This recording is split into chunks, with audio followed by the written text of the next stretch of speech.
Fate is calling with the Pisces Lunar Eclipse on September 7th, 2025. And whether you pick up the phone or not, there are fated events that are at play. Eclipses are cosmic course corrections. This is a time in which timelines crumble and timelines align.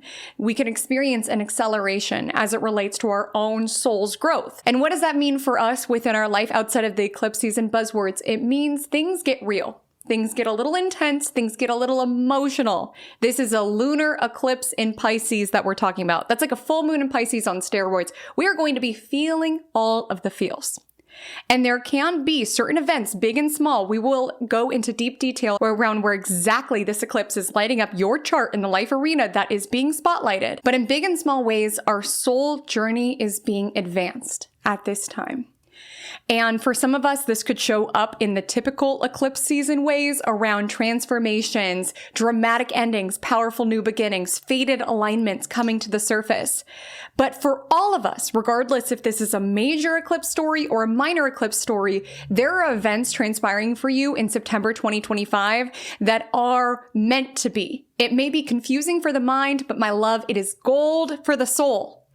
And the reason I say that is because this particular eclipse opposes Mercury in Virgo, which is its domicile. Mercury is around words and logic.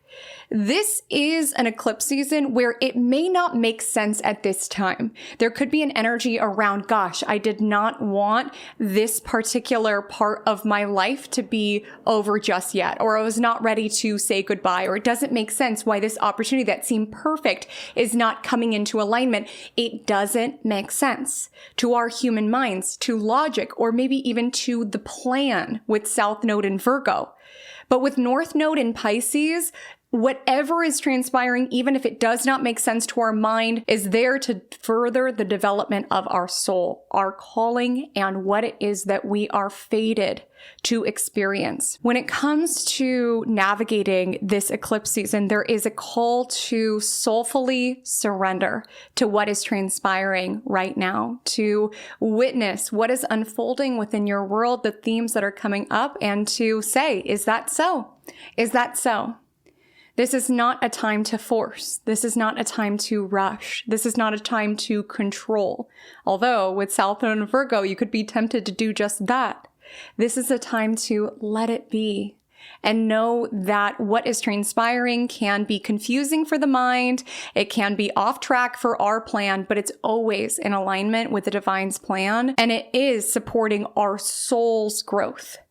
And this is going to show up differently for each and every one of us. Some of us will feel inspired to make some sort of cosmic leap of faith, going off vibes, to be forthright, going off intuition, going off what feels right, which again, mentally, this doesn't make sense, or this was not the plan, but it just feels right. I have to surrender. I have to flow with this. For others, there can be a recognition of soul calling, like to a soul level, what it is that you came here to do. For others, there can be illuminations, events that bring to light the need to live out what it is that you believe, to really be that beacon of hope and inspiration, to be that embodiment of forgiveness, to really live out your love for humanity.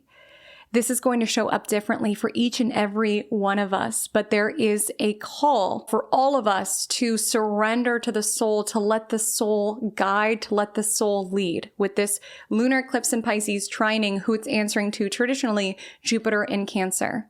And it may not make sense to the mind with this lunar eclipse opposing Mercury and of course opposing the South Node, but trust me, from a higher perspective, from the soul perspective, all is aligning exactly as it's meant to. And so within this video, we will be taking a deep dive into the Pisces lunar eclipse waters and what is being spotlighted for you. We will take it house by house, rising sign by rising sign to see where this Pisces lunar eclipse is lighting up your chart and the life arenas that are being accelerated, the soul lessons that are being catalyzed, the spiritual growth that is showing up for you at this particular moment in time. It's important to highlight that not everybody gets their utter lives transformed during an eclipse, and thank goodness for that. I, for one, have most certainly been eclipsed, and that means when these massive life changes are thrust on you during an eclipse. I've had breakups on eclipses. I've been fired on eclipses. I've had to move during eclipses. Not all of us get eclipsed, which is when it's like, woo, this is when it's really time to put into these practices of forgiveness and surrender and trusting the process. For others of us, it may not show up within your material reality, but it just can be and bring this spotlight up to your soul growth and your soul development. But regardless, we all have an eclipse story. So grab a beverage, grab a snack, and start with page 1 because we have a lot to uncover within the lunar eclipse in Pisces. So grab a drink, grab a snack, open the Lunar Eclipse in Pisces book, and let's begin on page 1.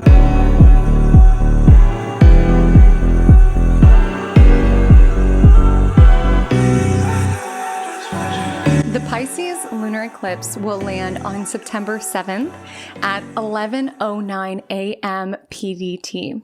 This is a full moon eclipse that lands on the North Node. All of these nuances flavor the tonality of the eclipse. So what I want to highlight firstly is that full moon eclipses, lunar eclipses, tend to be more emotional and they tend to be more personal.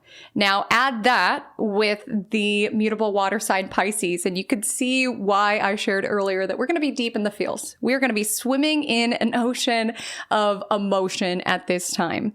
However, I don't think all of those emotions are necessarily going to be negative or devastating. This lunar eclipse does trine Jupiter in Cancer, so it does feel like an emotional overflow, but it also can be a lunar eclipse that is full of meaning, especially in the story that it is furthering for your life and your journey.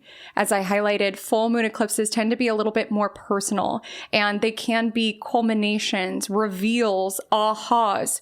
So you can see certain situations within your life from this soulful or this higher perspective, being able to see how to a bigger level your soul is on track. Even if at this particular moment in time, if we look out at a reality from the Mercury in Virgo lens, we might be like, no, we're completely off track. This was not according to plan. None of this makes sense. There does feel to be an energy of the lunar eclipse in Pisces around being able to see. It may not make sense to the mind, but it is supporting my soul. But there's an energy around witnessing the ways in which divinity is showing up within your life, the ways that your ancestors are showing up within your life, the way that the signs and synchronicities are showing up for your life. This remembrance, there's so much here that we cannot see, that we cannot intellectualize, that we cannot logicize. It's what we feel. It's leading by faith and not by sight. Because it's very easy if we go off of what is physical, what is tangible, what is logical, we can feel utterly disheartened. We can feel utterly hopeless. But in this lunar eclipse, to come back to your faith, yes, in the higher power and the universe or whatever it is that you believe in, but also have faith in your journey around things might seem like a mess. Maybe South Node Virgo is pointing out all of these messes within my life that I need to clean up. But soulfully, there's just this inner knowing that I'm exactly where I'm meant to be, that I'm on track. I know it doesn't make sense, but I just feel like I'm where I'm meant to be. Can you feel into that? Can you claim that for yourself?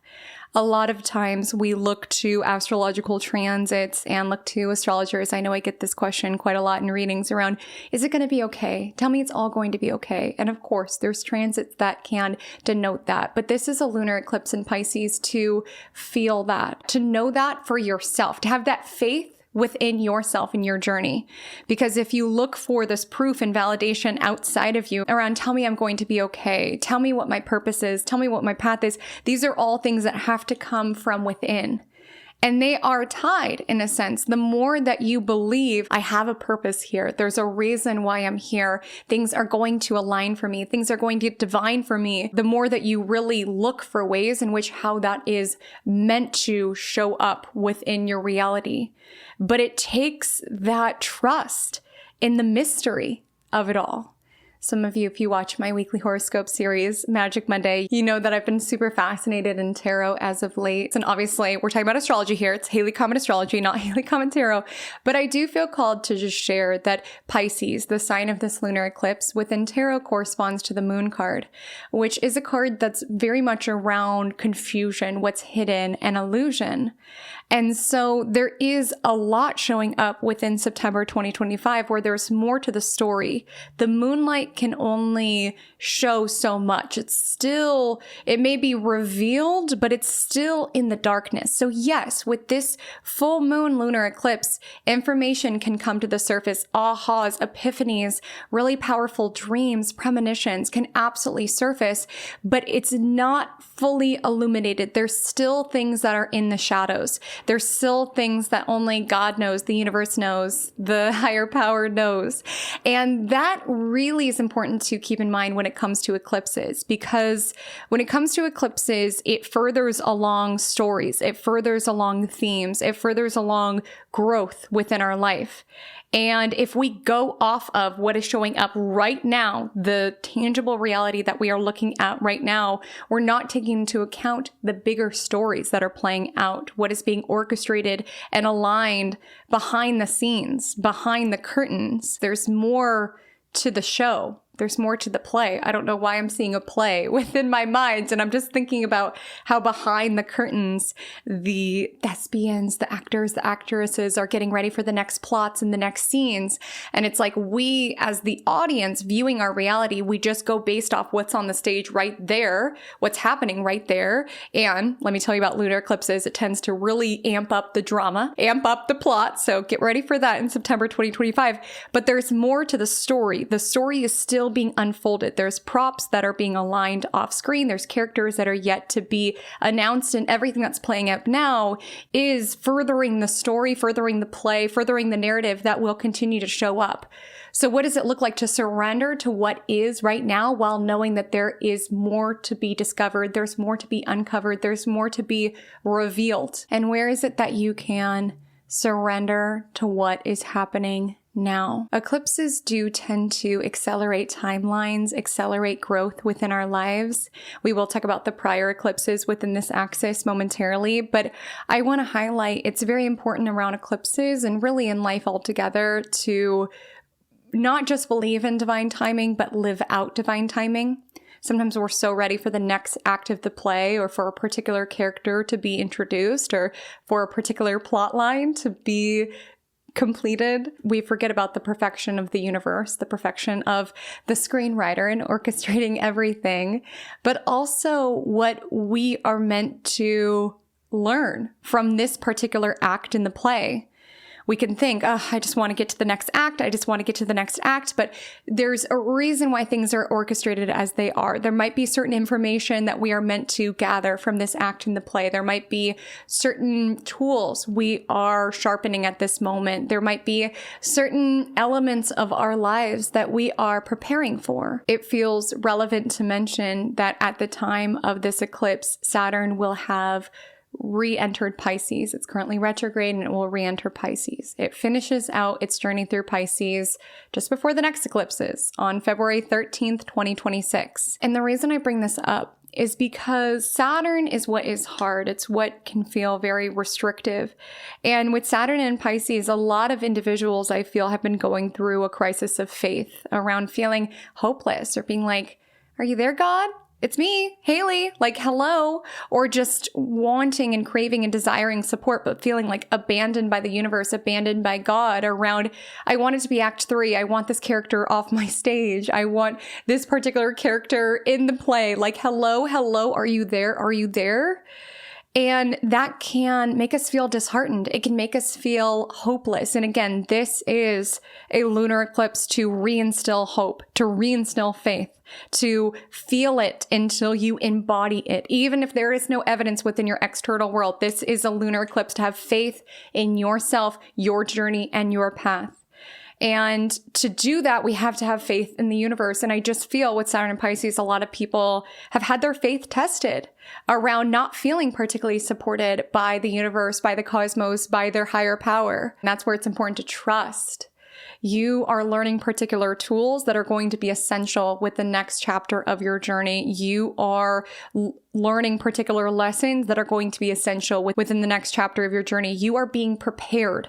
You feel like you have been abandoned. My love, you are being prepared. The universe doesn't want to launch you into Act 3 without letting you know what is going on and what you need to know in order to further your own story.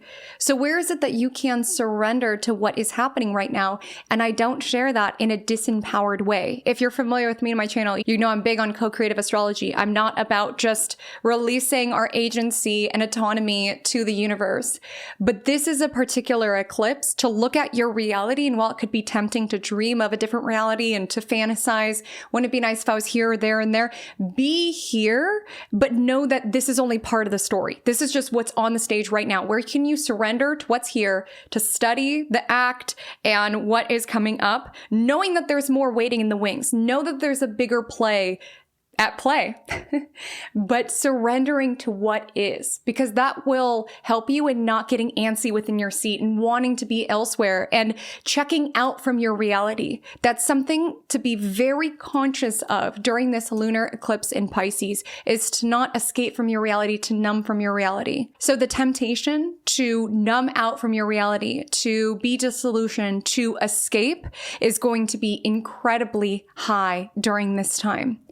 And if you get drunk while watching the play, you're not going to get all of the information that you need. If you just sit in there just wishing that you were watching a different play, the screenwriter might make Act 2 start over because you weren't paying attention. What have you? There's just a need to surrender to what is. And again, you can feel the feelings about it. You can feel like it's unfair what it is that you have had to go through. You can feel like it's unfair that you have had to walk this path. But this is an energy around, this is my path. This is my play. Let's see what the universe has in store at this time. And it's around surrendering. It's not around being complacent. We are being asked to participate within our fate, most certainly, but not to check out from it, not to feel like something is wrong with it. Certainly, South Node and Virgo will point out, well, this could be better and this could be improved and this is wrong and this is wrong. Enjoy the show. Surrender to what is right now. That will help you gather all of the material. That will help you sharpen what skills you are being asked to sharpen to prepare you for the next season of your life. And that will help you to see the divinity of what is playing out. Have you ever had that within your life where you so wanted to be into the next stage of your life and you were so impatient around it, but now with time you recognize the divine timing that was at play? There is a need to trust and surrender. And it's going to be hard with this lunar eclipse. With it opposite Mercury, your mind is going to be all over the place telling you how this is wrong and you're off track and you're flawed and what have you. But there's just a need to trust. Do your work, participate in your soul lessons, in your soul journey, but surrender to the show, surrender to the play. There's always things that could be better. There's always different realities that we concoct that we feel like would be beneficial. But there's a need to trust in the universe, and furthermore, trust that the universe is putting you here for a reason. You are meant to be exactly where it is that you are. There will always be other people's realities that look more glamorous than ours. There will always be other people's plays that seem more enjoyable or have less drama or sadness or what have you than ours.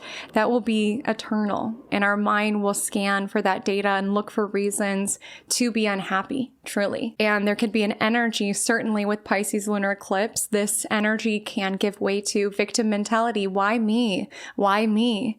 And just feeling this energy of pitying ourselves and the show that we've been given and the life that we've been given and this destiny that we've been given and this soul that we've been given around, like, why me? But the perspective shift of this Pisces lunar eclipse is around, why me? Why was I given these particular challenges? Why am I having these particular themes that play out? A lot of times, even the challenges of our life do prepare our soul in various ways. Either we're able to empathize with other individuals because of what it is that we've gone through. Oftentimes there's a certain purpose that we are meant to transmute our pain in. Sometimes just element of our life and our suffering really brings to the surface our desire to help with other people's suffering. Sometimes there's art that we turn our pain into. There's an energy to not look at our soul around why this, and to look at it around why this. Let me explore, let me unpack, let me trust that there's some mysteries that only the divine knows, while still looking for meaning, looking for faith, looking for connection to bigger picture. If anything, that makes my own suffering feel worthwhile. And it's knowing that everybody's plays, everybody's lives do have their own issues and problems, regardless of what it is that they project. Like I said, projections are going to be high in September 2025, and it could be very tempting during this lunar eclipse in Pisces, just be like, there's no hope, there's no point, what's the point? But you were exquisitely and divinely designed by the universe. You have a purpose, you have a why that only you can uncover and only you can embody. And it's knowing that sometimes purpose shows up when you're not looking for it, and it can show up in very minute ways. Like you might think, what's the point if I don't get out of bed? But that cat that you feed in the alley most certainly is grateful that you got out of bed today. You might think, what's the point of trying to tell my story? But the individuals who read it and feel less alone are most certainly glad that you put pen to paper.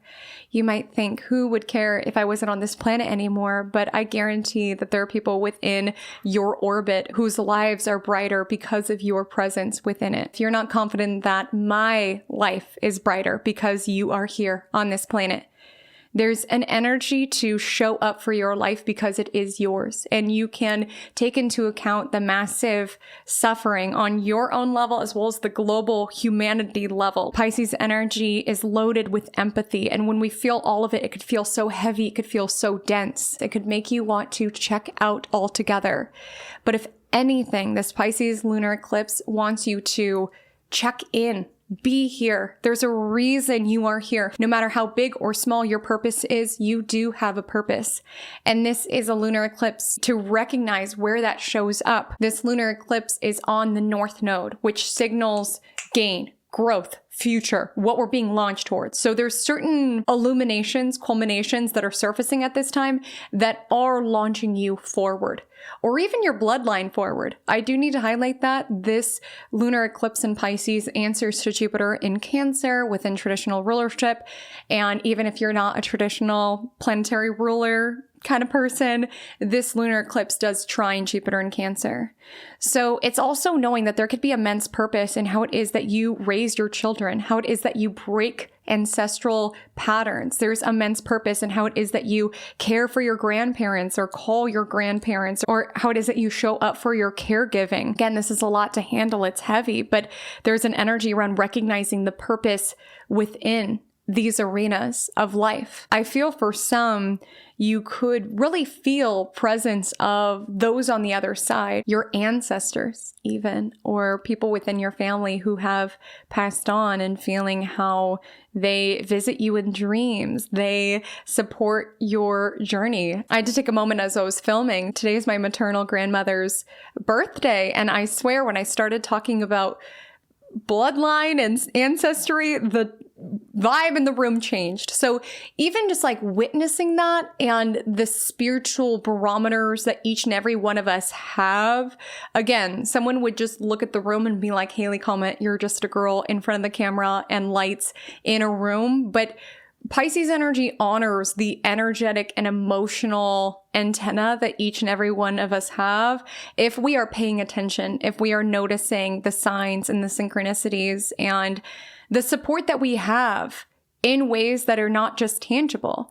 Like even if you don't feel very supported within your physical immediate environment, you are deeply supported on the other side, whether that's via ancestors, spirit guides, archangels. If you watch Magic Monday, you know I've been really deep in working with the archangels and just really feeling that support. Again, that can help you with your faith moving forward. And yes, this can be an awareness around the spiritual value that you are supporting your family with, breaking ancestral patterns, healing karma, releasing cycles that have shown up. But it also can show up around generational desires. Maybe there's individuals who have passed on who didn't get to live out certain realities or certain desires of theirs, that when you do that for your bloodline, you also grant them that experience that they did not get to have.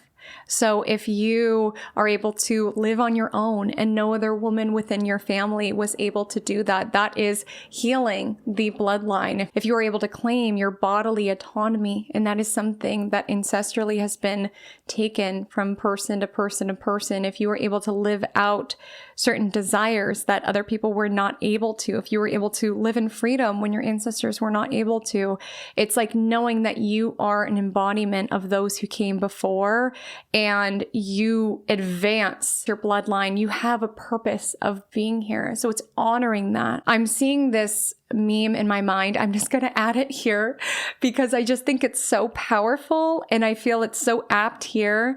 And basically the text on the meme, it has a bunch of angels looking down on the planet, and it says, my entire bloodline applauding me as I'm able to live within my truth, be my own person, talk back, make my own money, or what have you. And just like knowing how supported you are. And it's not physical, and there is a nudge at this time to be led by faith and not by sight. Faith is something you feel, and it's not always something that you see. And it's also something you live, like living out your faith. Like I highlighted before, it's easy to say I'm a loving, compassionate person, but how is it that you live out that compassion? How is it that you can embody forgiveness, even if there is a challenging circumstance? Because I do have to be forthright.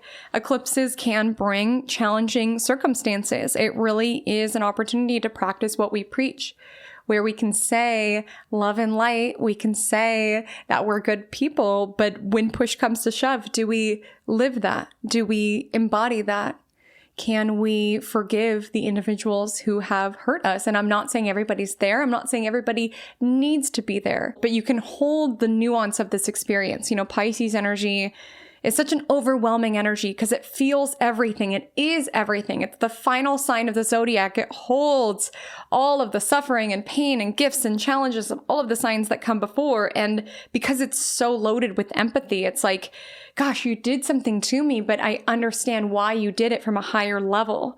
And I'm not saying anybody needs to rush this process, but there might be an energy around this lunar eclipse around acknowledging in the human matrix perspective that was messed up. In the bigger perspective, I can see the spiritual value of what I learned from it.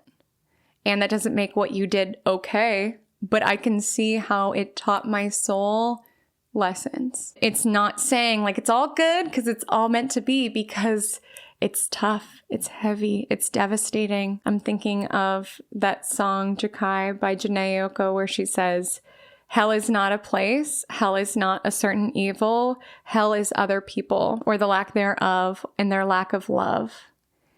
And you can hold, this was horrible, this hurt me deeply, while also holding what pain you must be in to hurt someone else like that. How devoid of love you must be to treat another human being like that. And so freeing yourself from the pain of holding on to it by forgiving that person and choosing to surrender, choosing to let it go, not letting go of what it taught you, but letting it go within the grander scheme of things, knowing that revenge is not yours to dispel. It's believing and having trust in karma, or just the bigger cycles of things.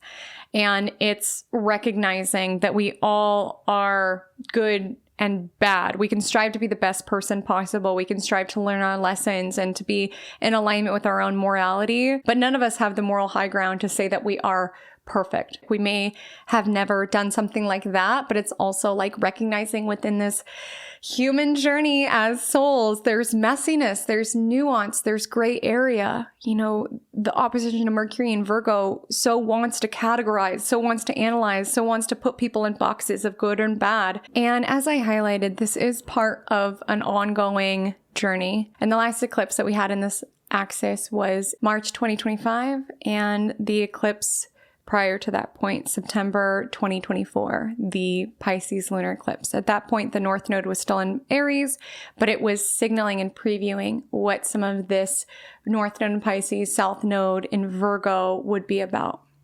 And so I want you to think of that time. September 17th, 2024 was the time that it landed. And now the story has developed. Act 2 is underway, but you may see some familiar themes emerge from that point in time.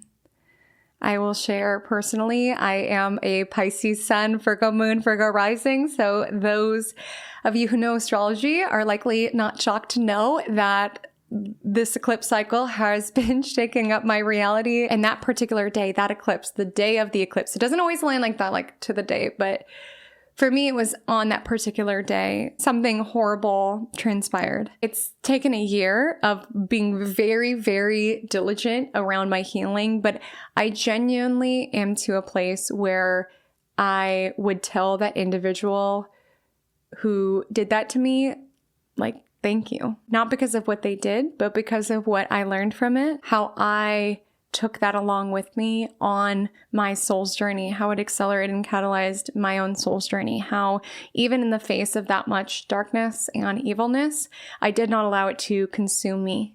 Like, it's making that devotion back to the light, because Pisces energy really holds all of it, the light and the dark, all of it. And it's challenging not to let the darkness, the sadness, the evil overtake your being. I know for me it almost did, but I fought like hell. As a little fish I am, I swam like hell back to the light. And there's so much that I learned from it. As devastating as it was, as much as it genuinely traumatized me and messed me up for some time, I learned so much from that. And when things happen during eclipses, they're meant to be. Something about that was meant to play out in that particular way.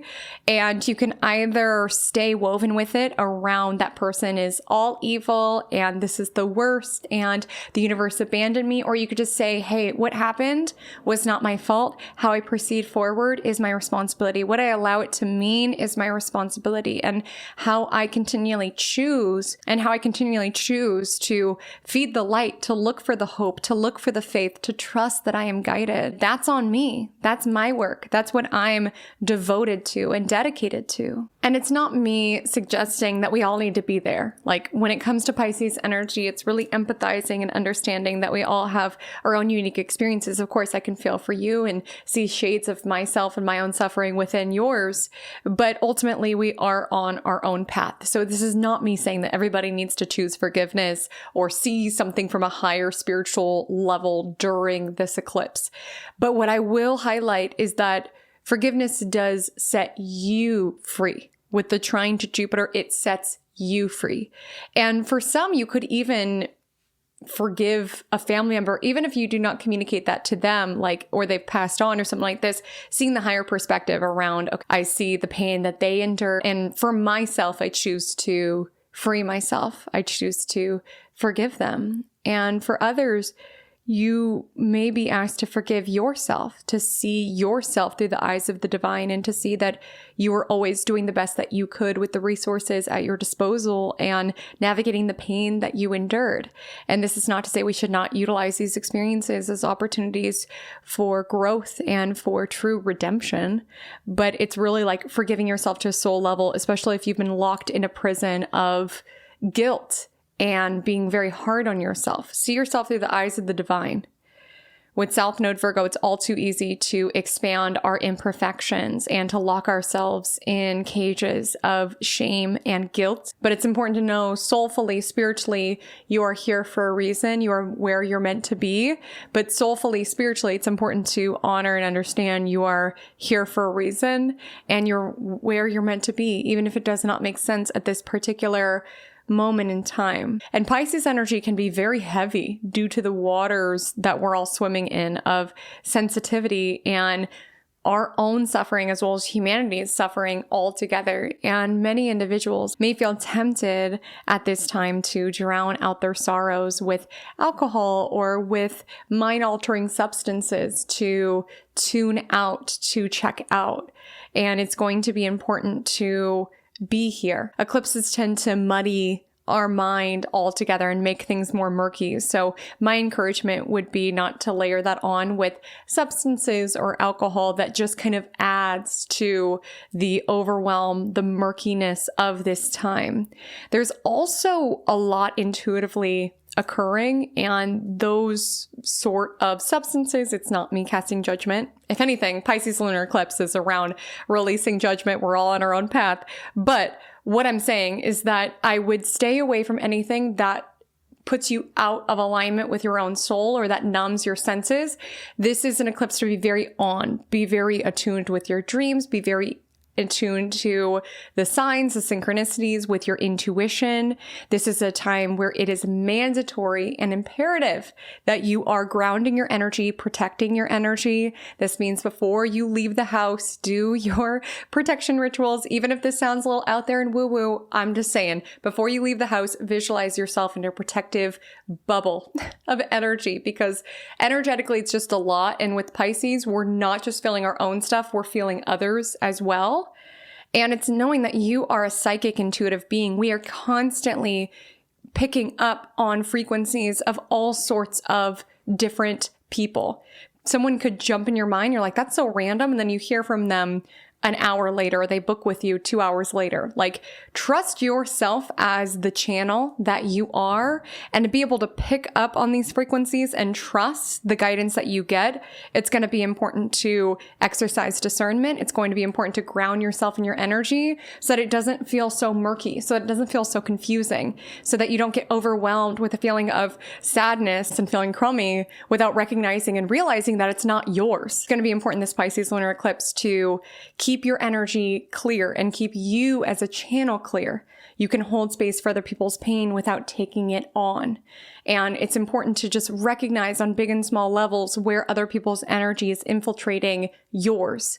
If a strong emotion overtakes you, certainly it's a Pisces lunar eclipse, feel it. But before you do, ask, is this mine? Because sometimes even asking that, you realize this is not mine. Let me send that back. Because ultimately, with the energy of Pisces lunar eclipse, I can feel for you. I can feel for your journey. I can empathize for your journey. I can see where it is that I can be of service for you and to you on a spiritual level with North Node Pisces. But ultimately, everyone's path is their own. Everyone's spiritual journey is their own. And sometimes people will want to energetically or emotionally drag you into their mess or to their level or to their vibration.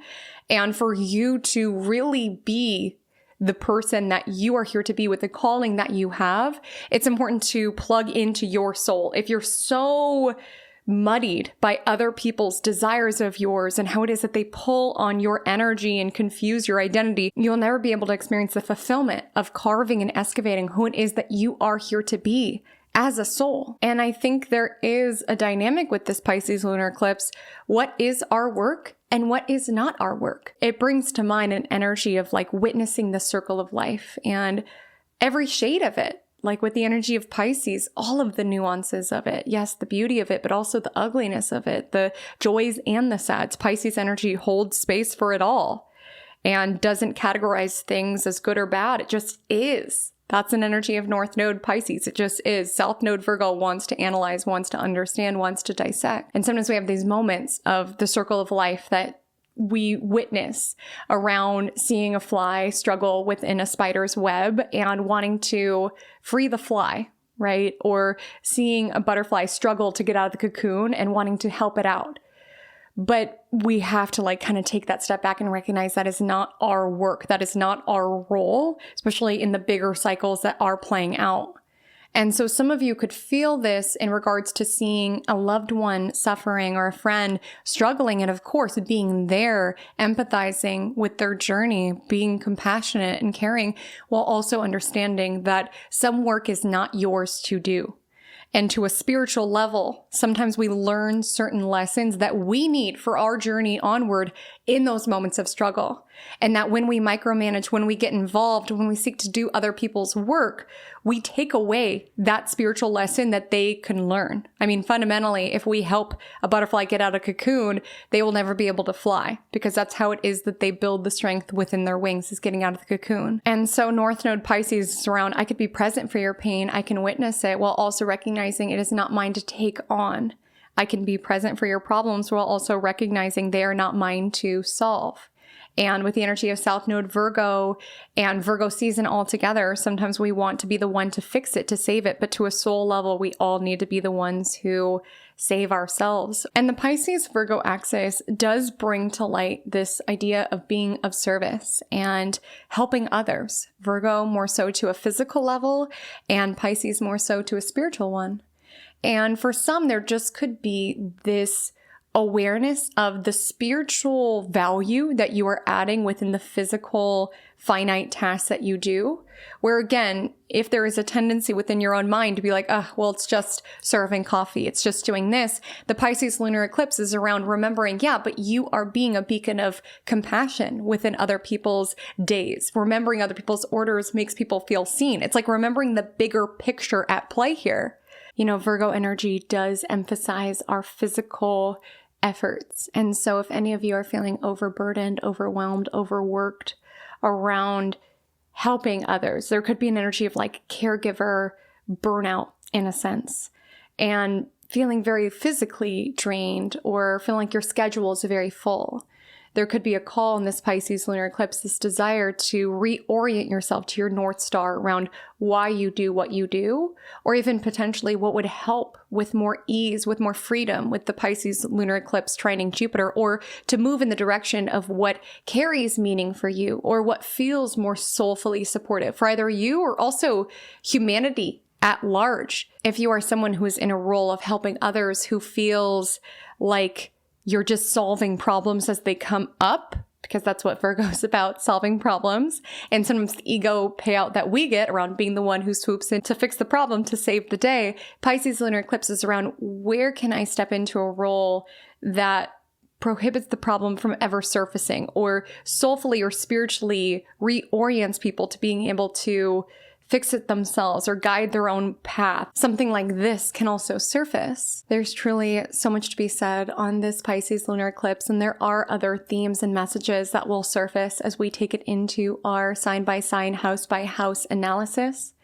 But I want to just close out our collective forecast by sharing that this is a time to honor what you do not see but deeply feel. The intuitive hits that you receive are not random. Your emotions are not random. What you feel guided and pulled towards is not random. It can feel like that if you look at it on the microscopic level, if you look at it just in terms of what's on the stage, what's visible right now, but it's part of a much bigger play. And your soul is part of a much bigger journey.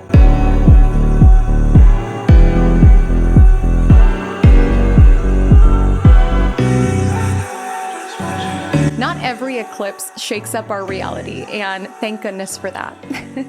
But if you have one of these placements strongly placed within your chart, this eclipse very well may shake up certain elements of your life, whether it's your sense of self, whether it is your job, whether it is your home. We'll of course break down the life arena that this lunar eclipse is shaking up. But let's firstly talk about the signs that are most likely to be shaken up. So if you have prominent Gemini, Virgo, Sagittarius, or Pisces placements located between the degrees 10 to 20, this Pisces lunar eclipse on September 7th, 2025 is bound to be more significant within your journey. It lands at 15 degrees Pisces. So that means that this eclipse will either conjoin, square, or oppose your mutable placements. Now, not all mutable placements are weighted equally.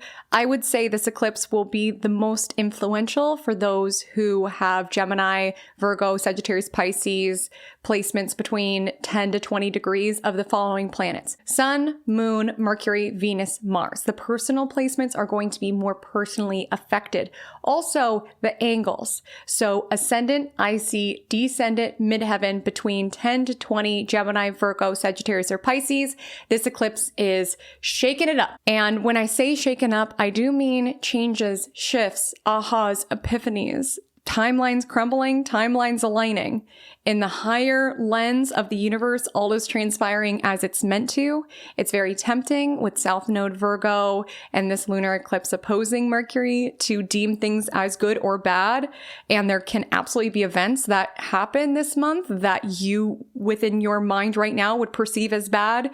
But trust, know, and believe that if it happens during an eclipse, it's setting you up for later on in the play. It's setting your soul up for lessons that you're meant to learn. It is catalyzing your own soul's growth. So it's important to trust in that, even if it does not make sense at this time, or it's something that you would categorize as bad. In the universe's eyes, all that transpires at this time is meant to be. This is a very karmic, fated window of time. So if something within your life changes, especially if you have one of those placements, it is setting you up. And I know it's hard to see at this particular moment in time. You got to take a step back, especially with this Jupiterian flavored eclipse. So even if you do not have one of those placements, so you're not being eclipsed, you do have an eclipse story. Sometimes it's more subtle, just kind of like a soulful lesson that is being brought to the surface, a soulful desire to live in more alignment with your own meaning, to really live out your belief system. Let's talk about how you can find which individual reading you should listen to within the rest of this video. So there are two ways to proceed. The first, if you are newer to astrology or you utilize whole sign house system, what you'll do is you'll find your rising sign, also known as your ascendant sign. You will go to the description and you will forward to the timestamp listed by your rising sign. That will be your reading. If you utilize Placidus house system, I do as well within my practice. It is a little bit trickier to figure out which reading to listen to, but I will guide you with an on-screen tutorial to figure out how. So I like the website astro.com. You will input your birth information and you will get a chart that looks something like this, but of course with your birth information. This is inner planet Janet. And what you will do is you'll find the Pisces glyph, the Pisces territory of the sky. It looks like an H. And from this line to this line, that denotes the Pisces territory of the sky. These little grid marks indicate increments of 5. So where Aquarius ends is where Pisces begins. And if we jump forward 3 of those grid marks, so 5, 10, 15, this is where the Pisces lunar eclipse on September 7th, 2025 lands. We see within inner planet Janet, this lights up her 3rd house. That's the piece of pizza that this little grid mark is within, is 3rd. So she would advance to that timestamp. It may list your rising sign, it may be different. In Placidus, it takes more of a specific individual look at your chart. But so long as you follow those directions, that is your reading, that is your message, that is your lunar eclipse story. So now that you know the reading that you should listen to, let's go ahead and get it into our house by house analysis. So if the Pisces lunar eclipse on September 7th, 2025 lands within the 1st house, this message is for you.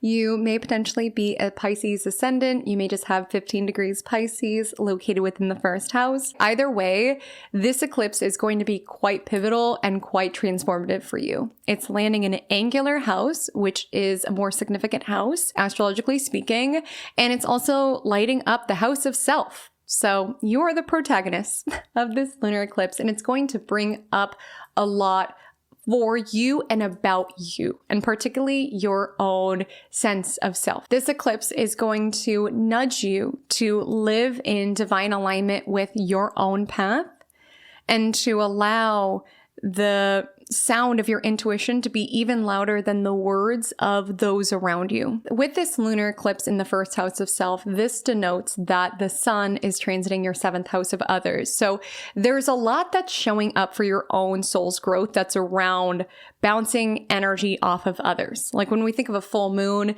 it's a reflection of the light of the sun. There's a lot that comes up with lunations in the 1st and 7th houses that's around self and other, and what we learn about self through bouncing energy off of others and how other people can impact how it is that we show up, for better and for worse.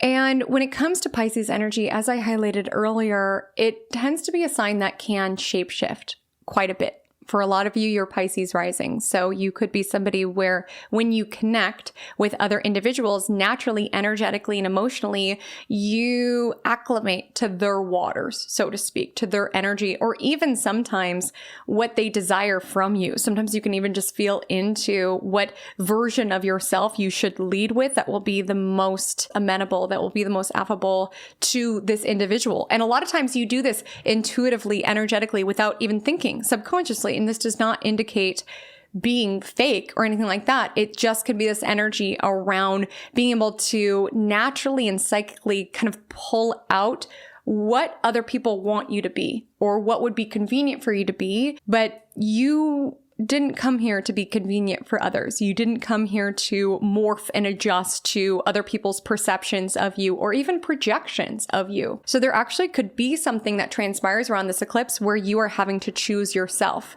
and you are having to fundamentally clock and witness where certain parts of your personality or your sense of self-identity have been built around what other people want for you or think is best for you, and you having to really listen to the call of your soul around who you want to be, and furthermore, from a soulful level, who you were designed to be, like your life path, your calling. That's a frustrating thing about having Pisces placements. I know not all of you are Pisces risings, but a lot of times people do project onto you and then feel let down when you're not the idealized version that they built you up to be. It's like, hello, I'm just being myself. And a lot of you could be in the energy around, I just want to be myself. I just want to live in alignment with my own truth. I know there's going to be pushback. I know people aren't going to understand, but I've got to be me. I've got to be me. And for some of you, this could show up around certain creative decisions that you're making at this time. I see with so much energy in the 7th house, there even could be energy coming from clients, from your partner, from your spouse, who can want the absolute best for you and still not understand why you're making certain decisions, or want, of course, from their own viewpoint, you to make certain decisions that would be the most convenient for them. But you could find that creatively you're feeling pulled in different directions. Maybe you're making certain decisions within your business that your clients were not necessarily anticipating or the general public doesn't understand right away, but you're being guided because it feels fruitful, it feels juicy, it feels fun. I say this because the lunar eclipse is trining Jupiter in Cancer, which is likely transiting your 5th house. There also could be an energy around your children, potentially, with that Jupiter in the 5th house, maybe making certain decisions around children that other people don't totally understand, or parenting them in a way that feels intuitively right for you and needing to dim the noise around what other people have to say about that could also be a nudge here. Or even your decision on whether or not you want to have children. There could be something like that, or choosing yourself in order to choose your children could also be an energy here around leaving a relationship or a situation where you recognize that energetically, emotionally, it's not best for your children. Or even if you don't have them, just recognizing the person that you're with, this is not the environment that I want for my future children. So I have to make this difficult decision to choose myself because it's bigger than me.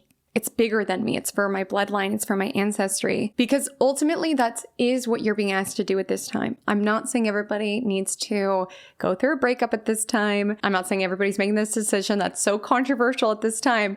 But there is an energy where you have to choose yourself.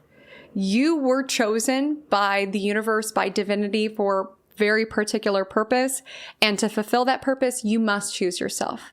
And this could show up around work, having to choose yourself rather than a toxic working environment. This could be choosing yourself and departing a relationship situation that is not in alignment with your higher self. It could be choosing yourself within business and making decisions that other people do not understand but feel very creatively fulfilling and prolific.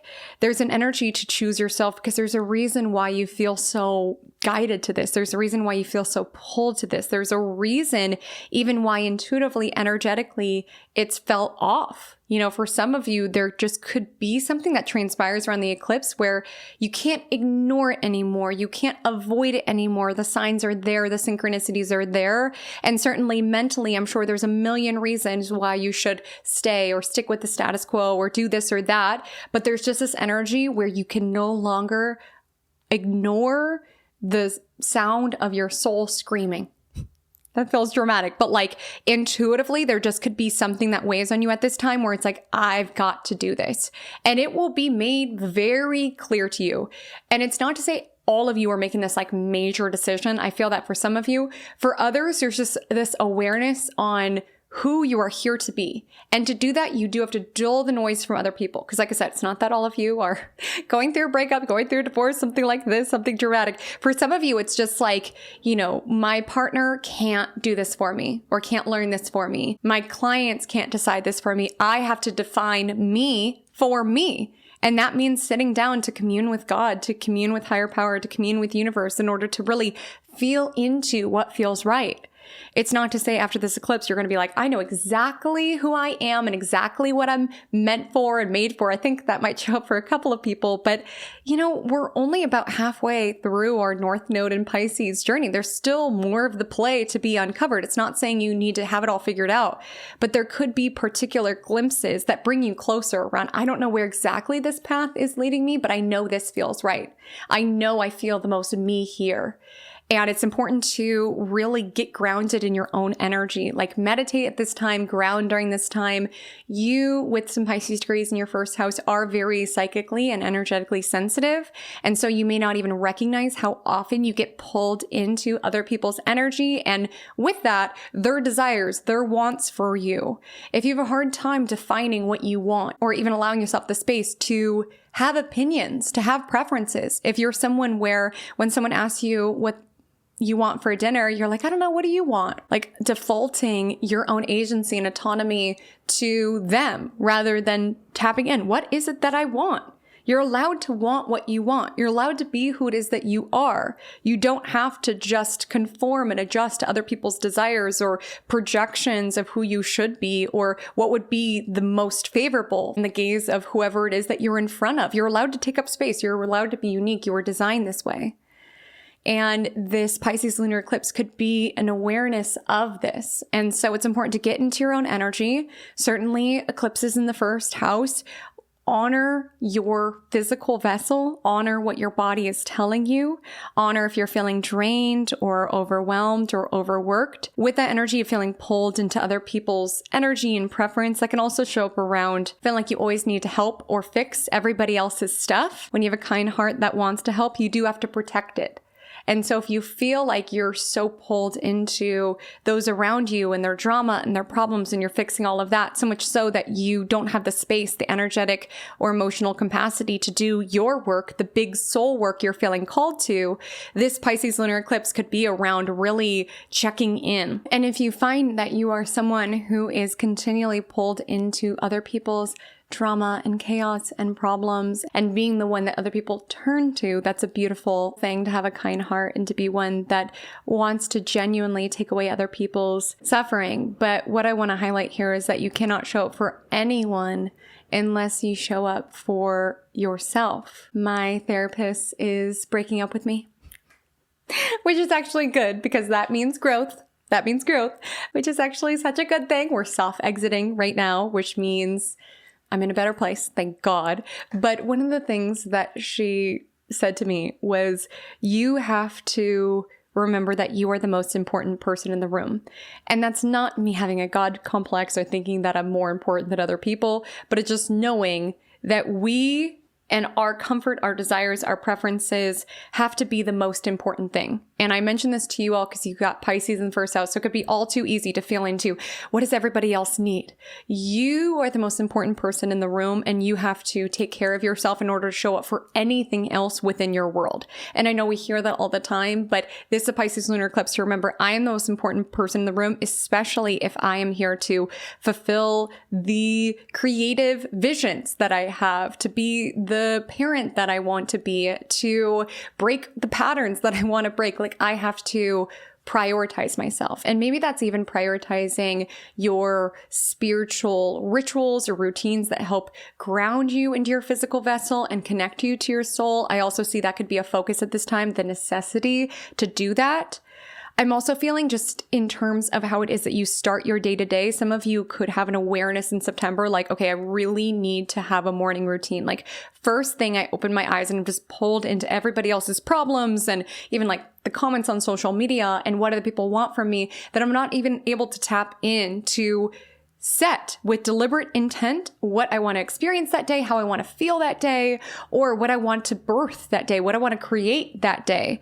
Like it's important to emit your own frequency within this experience is what I want to tell you, and not just be pulled in and reactive to other people's frequency. You're not going to be able to birth the ideas that you are here to birth and to be who you are here to be if you do not emit your own frequency and protect your own frequency, protect your energy.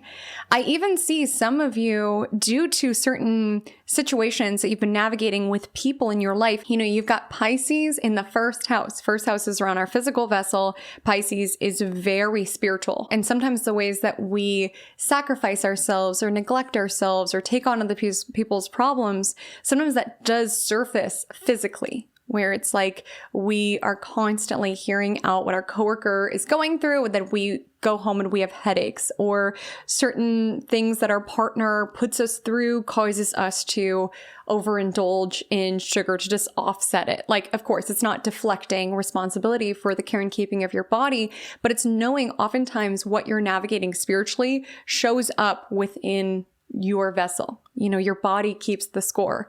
Even if it's not things that you are currently navigating, like there could be certain healing modalities that you are feeling called to in order to heal, in order to figure out like what is mine and what is not mine. How can I work through what my energetic and physical body is holding on to that I want to return? And even if you are in a relationship, you are a part of the relationship. So if you feel like you've shape-shifted, you've over-accommodated, and your body has been keeping the score, your body has been holding on to where you've felt disrespected or not seen, this could be a time around choosing yourself.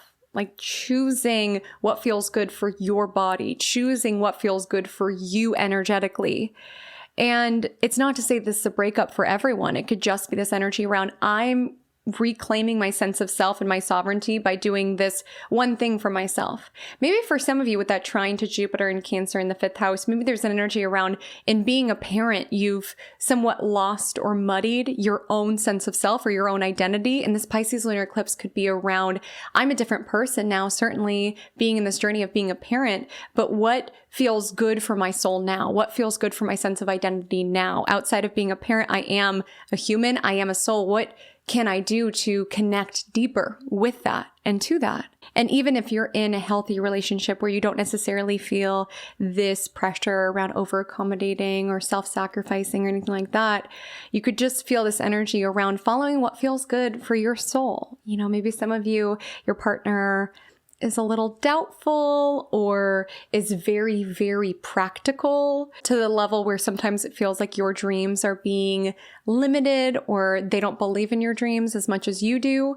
And it's really just like honoring, like, this is the path that I'm on. I'm going to follow my dreams. I believe in my journey. I believe in myself. And I don't necessarily need the people within my immediate reality to believe in me because I believe in me. And where is it that I am taking on other people's problems or issues? Again, I could be compassionate. I could be a listening ear. I can hold space, but it's not mine to hold. It's going to muddy and murky my waters if you are dumping all of that in me and I don't have a good filtration system. I'm seeing for some of you, you could reach this point of overwhelm around this Pisces lunar eclipse where it's like, I cannot handle all of this, all of my stuff and your stuff. Like, this is too much for one person to carry. And so there can be an awareness around how your filtration systems need to be on point. This eclipse, and honestly beyond, this can also be a way that you choose yourself, because there's going to be a lot that comes up in the context of self and other, how other people think that you are, who it is that you truly are, what would be convenient for you to be in other people's eyes, what people want you to help them with, and having to step into the trueness of how it is that you want to show up, of how it is that you want to help. If you are in a partnership, that could be a focus at this time. If you are not in a partnership, this is really a time to intimately get to know yourself as a soul and call in that partner from the inside out. It's not around, oh, this person would be nice to be with. It's really around, I feel the safest when I'm in dynamics like this, or I feel the most inspired when I'm in dynamics like this. It's calling in relationship and connection from this energy of who will support the spiritual path that I am on. This Pisces lunar eclipse could be asking you to get a little bit selfish. I mean, it's the most selfless sign in the house of self. So it's like, I think a lot of you have been in roles where you've self-sacrificed, you've adjusted, you've over-accommodated to other individuals, and it's a time to choose you. And if you're not in a relationship, what a beautiful opportunity now to really intimately get to know who it is that you are as a soul and to contemplate who you want to swim alongside you as the fish you are, and not so fixated on the specifics or what would look good on paper with the energy of Mercury and Virgo, but like what soulfully would align and what qualities of yourself you want to bring out, what journey you're on and who could align beautifully with that.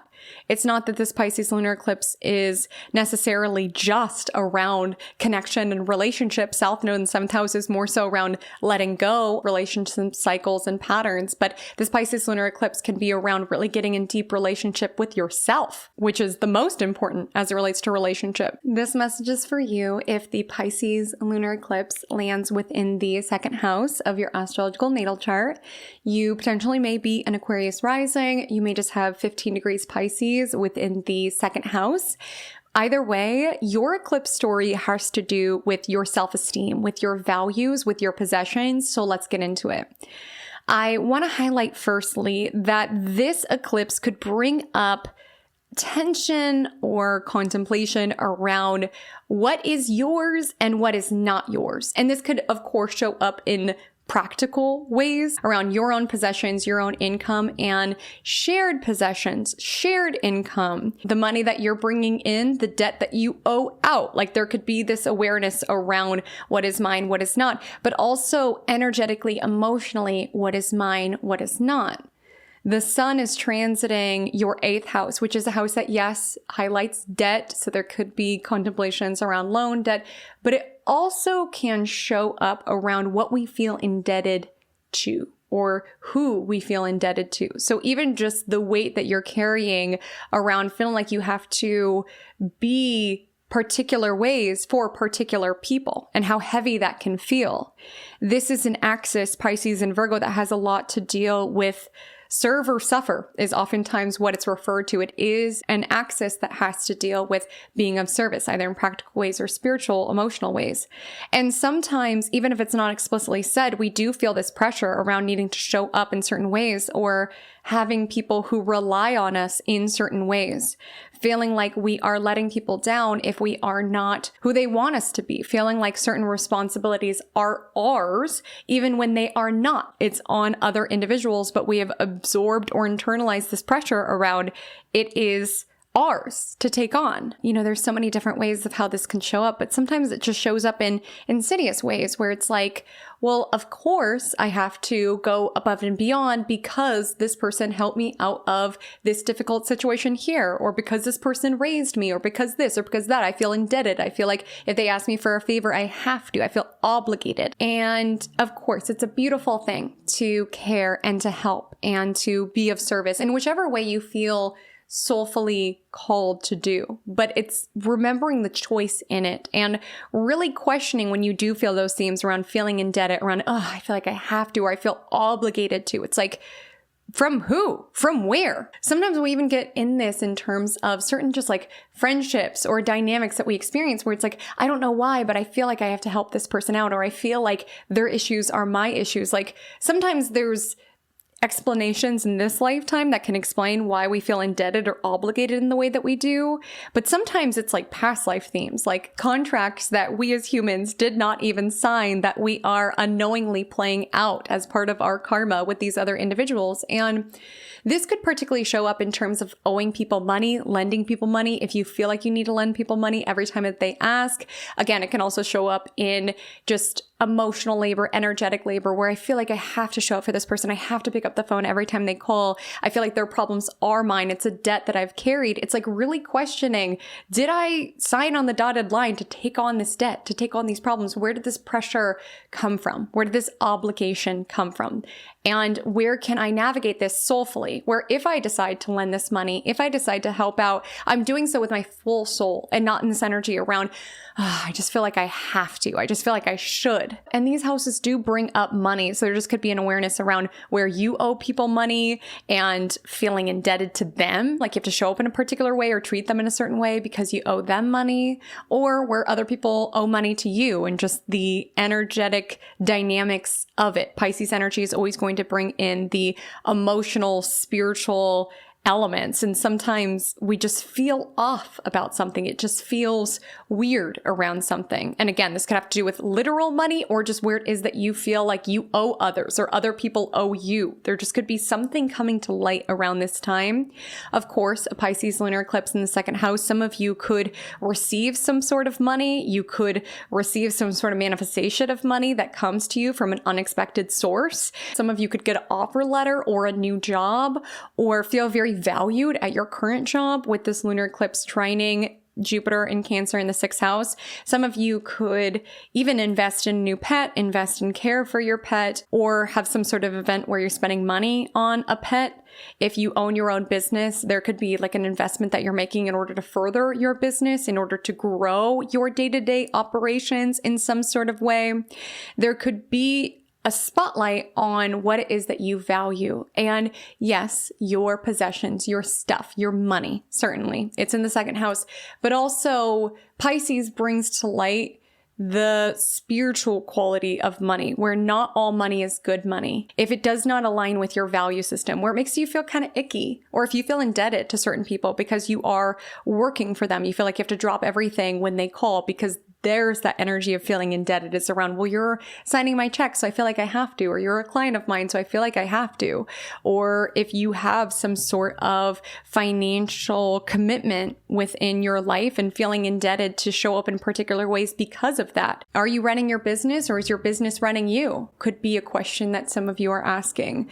There could be this desire at this time to set yourself up, to be investing in the future, to, even if you don't feel like you're working your dream job or the job you want to be working, honoring and understanding how your efforts are building towards the bigger vision. This lunation could be an ask to return back to the bigger story, to the bigger vision of it all, where it's like, yes, I'm working my 9 to 5, but with this 9 to 5, I'm funding this. And it's believing the power of delayed gratification, that you're building towards something, you're creating something bigger than yourself. You know, if some of you are working at a 9 to 5, but you're wanting to be an entrepreneur or do your own thing, I've shared this story before and I'm just going to repeat it here because it's such a real life example of divine timing that some of you could be living in right now.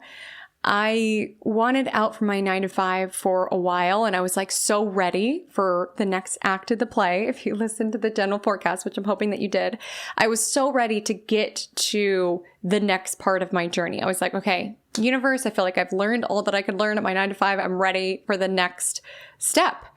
And that next step did not arrive on the timeline that I thought it should. Right? South Node Virgo releasing our plan and surrendering to the universe's plan. And the universe's plan was so much better than mine. Like I got to a point in which I knew it was time. You'll feel it when it's time. And in the interim, I was saving, I was building, I was staying focused on the vision, working for myself, working for myself, working for myself. And when I finally got that nudge, when I finally knew that it was time, I had built essentially the runway or the safety net for me to be able to do that, as well as I had been prepared. I had learned certain lessons. I had met different contacts that helped me in that next season. It just so happened when I quit, it set me up for this freelance opportunity that was just open at that time. Like everything is being set up. You got to trust the timing. And this is not me saying that everybody needs to be an entrepreneur or work a 9 to 5. For some of you, it could just be like, I need to believe in the vision that I will be wealthy one day, that I will have enough one day, that I won't be living paycheck to paycheck one day. And there's a need to return to that bigger picture and stay focused on it.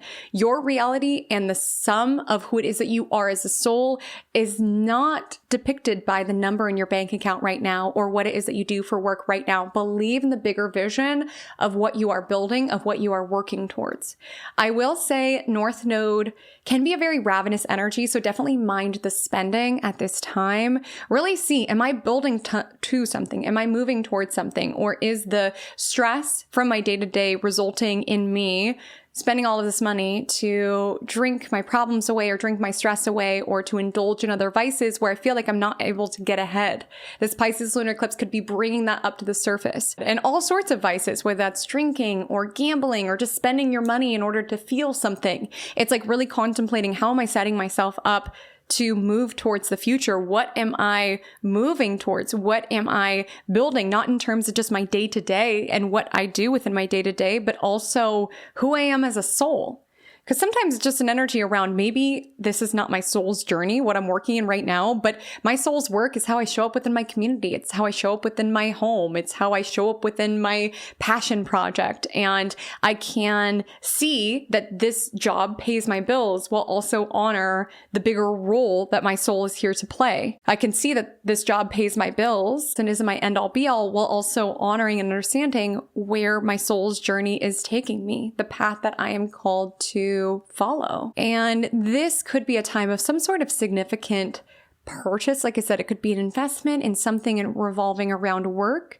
It could be an investment around something around your pets. Some of you could even hire somebody or something like this, hire a housekeeper, hire somebody who helps you with your business. Something like that could be a focus here. Or you could just experience a lot of gain, a lot of growth of that, of new opportunities, new ideas to make money, or meaningful ways in which you are wanting to be of service. Could be a nudge here.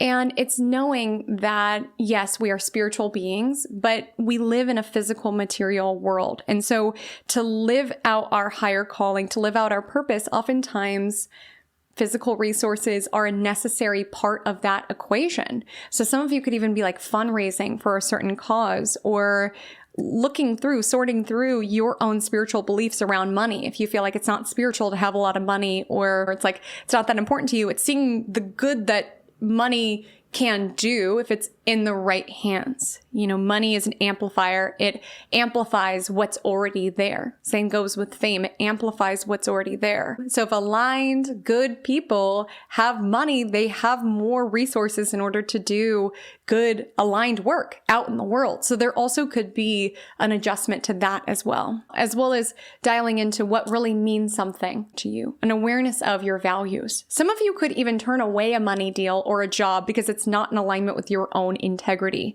Again, money carries an energy. If you feel icky about it, if it feels weird, if it feels illegal, if it feels unethical, that flow of money, it won't feel good. There really is an exchange there. Again, it doesn't feel good to feel indebted to someone. It doesn't feel good to feel guilty or bad or weird when paychecks come in because you know how that money was sourced. Pisces, Jupiterian energy is a reminder that to a soulful spiritual level, we do get back what we put out. So it's really contemplating, what are we putting out? And obviously we all need to make money. We all need to eat. We all need to survive.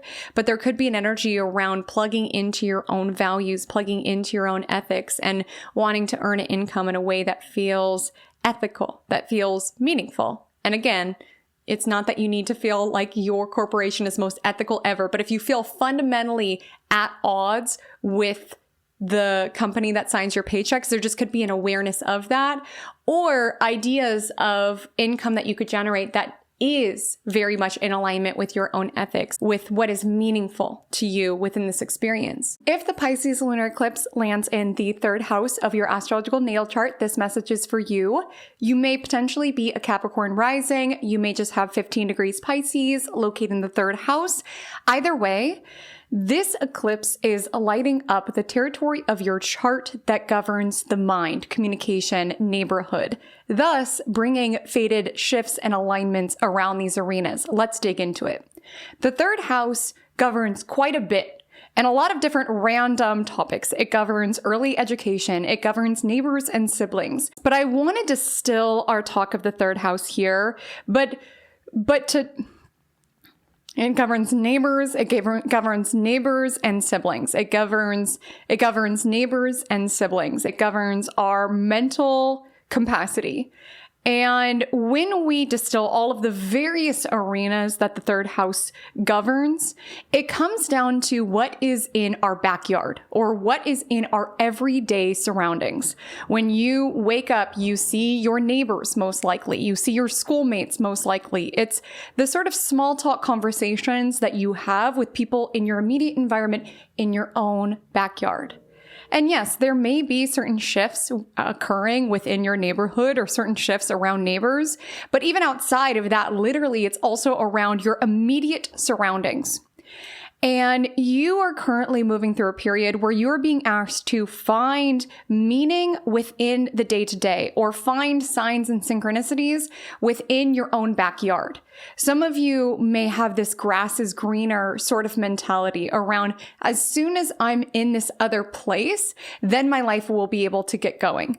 And sometimes that's literal, like you are fantasizing about foreign travel, foreign land, something like this. But sometimes it just shows up around wanting to be anywhere rather than where it is that you currently are, and thinking your current environment cannot provide you any of the substance, the spirit, the meaning, the fulfillment that you are so deeply craving. And the ask around this eclipse is to witness and see the beauty of where it is that you are currently. So the people that you interact with day to day, being able to see the divinity within them. And know that when we discuss the third house, it's around transmitting messages as well as receiving messages. So there can be ways that spirit universe is talking to you via your day-to-day surroundings, like the barista at the coffee shop that you go to down the hall, or that random conversation that you have with a neighbor. There could be deeper significance within these interactions, either in what they share to you or what you share to them. So it's not feeling like you need to be of service or leave this impact in this grand way, that you don't have value for this planet if you are not on a stage speaking to lots of people or publishing a book that's #1 on the bestseller list. It's not to say that you cannot do those things. It's not to say that some of you are not on track to do those things. But there's a way in which you're being asked to show up within where it is that you are currently, where it is that you are now. Because a lot of times we want change on a global level. We want to reach people. We have a message to dispel. And it's not to say that you do not. But we tend to think of it only on the macro, and right now is a time to really witness what is showing up for you on the micro. Like, we all want change, we all want things to be different, and that starts with what is happening within our immediate environment, within our backyard. If you are sick of witnessing the discord and the disharmony on a public level, yet you're experiencing it with your neighbors or your siblings, like, of course, it's easy to allow our energy to be like, the world's so messed up, and it's not to say that it's not. Okay, a lot of issues, a lot of problems, but it's witnessing, where is it that I can make an impact here? Because sometimes when we're so focused on the macro, we forget, oh, I'm experiencing an issue with my neighbor, and that's a microcosm of the discord that I'm witnessing on a macro level. Or, oh, my sibling is really struggling, and my energy is perhaps so focused on what's happening on a grander level that I'm not seeing where it is that I can make a difference here and now within my own backyard, within my own surroundings. It's not to say you cannot leave this big impact that a lot of you are feeling called to make, but it's witnessing in the big picture of what it is that I desire for this planet, for this world. Where is it that I can show up for that here, show up for that now, show up for that within my extended family, show up for that within my neighbors. When we think of Pisces energy, it's very selfless, it's very spiritual, and I'm just sensing for some of you, there could be certain disagreements with neighbors or with siblings over various beliefs or over various value systems, moral codes, things like this. And it's not to say that you need to acquiesce on what it is that you believe in, but there could be an opportunity to have a dialogue, like soul to soul, heart to heart, and to potentially choose this energy of viewing it from a divine perspective, or being able to breathe love into the situation, or to be able to hear someone out, or take ego out of the equation in some way, whether that is you hearing someone else out or you being heard out. Like when we talk about Pisces energy, it's all that is. The energy of Virgo so deeply wants to divide things into categories, good and bad, right and wrong, good and evil. And certainly there are times and places where those categories are necessary. But there could be an opportunity to have a conversation where you witness some of the nuance, some of the in-between, where you leave a conversation somewhat changed, or you allow somebody else to leave a conversation somewhat changed. And that happens when we drop ego, and that happens when we're able to lead with compassion and empathy and really wanting to hear someone else out, as well as witnessing the situation from the eyes of the divine around. It's so easy for our human selves to be like, well, this is bad and you are evil and this and this. And I'm not saying that there have not been situations where you've been done dirty, but Pisces energy can sometimes ask us to view things from a higher perspective around it. This is a soul that was struggling. This is a soul who has had these experiences. And there might be an opportunity to see something from that higher perspective, or have a conversation where you're able to breathe in this energy of Pisces, spirituality and selflessness into the dialogue. And even if it's not showing up on an interpersonal level, third house also governs social media. Again, it's like our everyday environment. And if I would imagine your phone is probably right next to you if you're not listening to this on your phone. Like, our phone is part of our everyday environment and our everyday communication. And with third house governing marketing and social media and communication, there could be an energy around wanting to communicate the bigger spiritual principles that you have in your messaging. Even if it's not so literal, there just could be an energy around coming back to what it is that you really want to say, what it is that you really want to communicate. You know, the energy of Virgo can point out how everything is wrong. It's so quick to zoom in on imperfections, whereas the energy of Pisces is witnessing the perfection of it all. And this also could be showing up around your own experiences, around it was not a pleasant experience, and maybe there's parts of me that want to categorize it as bad, but I witness now from the spiritual lens how it was setting me up for this. So it's like it's good and bad. It's this and that. It's like some evil, it's some good. Like there's a lot more middle ground than we realize at times, where something could be very challenging to go through and very hard to go through, but also be the medicine for our journey to launch us forward. And so there can be an energy around communicating something like that, or witnessing that, or applying that sort of lens on a certain situation. And when it comes to social media, some of you may find during this eclipse, you like really witness how you are in alignment with your purpose. How, yes, someone could look at social media and be like, okay, you're tweeting, you're doing this, but you know you're part of something bigger. You know you're doing something bigger. You know that you are this beacon of light, of love, of inspiration, of connection to something bigger, of support, of empathy, whatever it is that you're about. This eclipse could really draw that focus upon that. And the shadow side of this eclipse, it could have you thinking like, what's the point? It feels hopeless. I can't do what I want to do on a grand level. So it feels like I can't do anything at all. But universe, spirit, source energy, the cosmos wants you to know that you have been given a particular message. You've been given a particular why to dispel in the environments that you are in now, or with the platform that you have, with the messaging that you have, with the marketing that you have, if you own your own business, something like this, that you are part of something bigger than yourself. And even though it's like, well, I'm not on stage, I'm not selling a book to millions of people, how could I possibly help? It's like you're being set up to help within your own backyard or within your own social media account, what have you. Do not discount the value that can come from that. As well as there's an energy around letting go of needing to be somewhere else. Grass is greener. My life will begin when There's a need at this time to surrender into divine timing. You are currently gathering all of the material. You are learning particular lessons that are going to perfectly transition you into the next season of your life.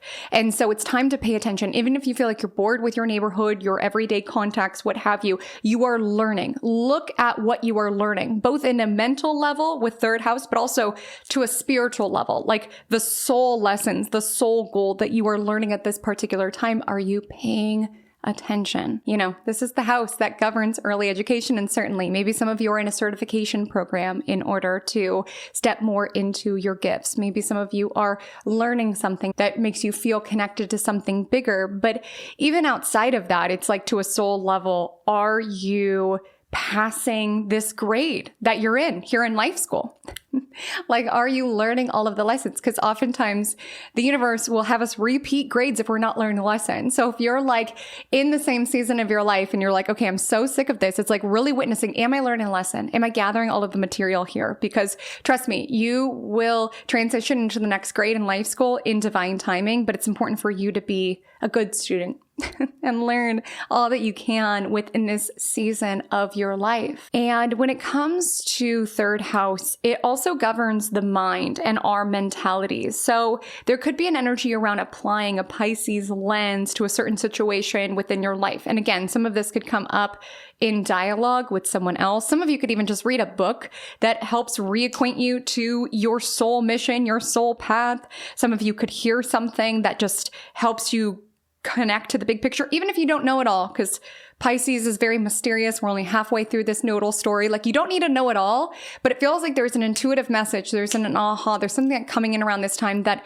reminds you what you're doing it for or who you're doing it for. You could even get like some feedback from someone around, gosh, you don't know how much I needed to read your blog post, or your neighbor saying, gosh, you don't know how much you doing that favor for me yesterday really helped me out. Like, I think you're going to have recognition at this time around how it is that you are truly like an angel within people in your orbit's life, witnessing that you can do good work, even where it is that you are currently. You can bloom where you're planted.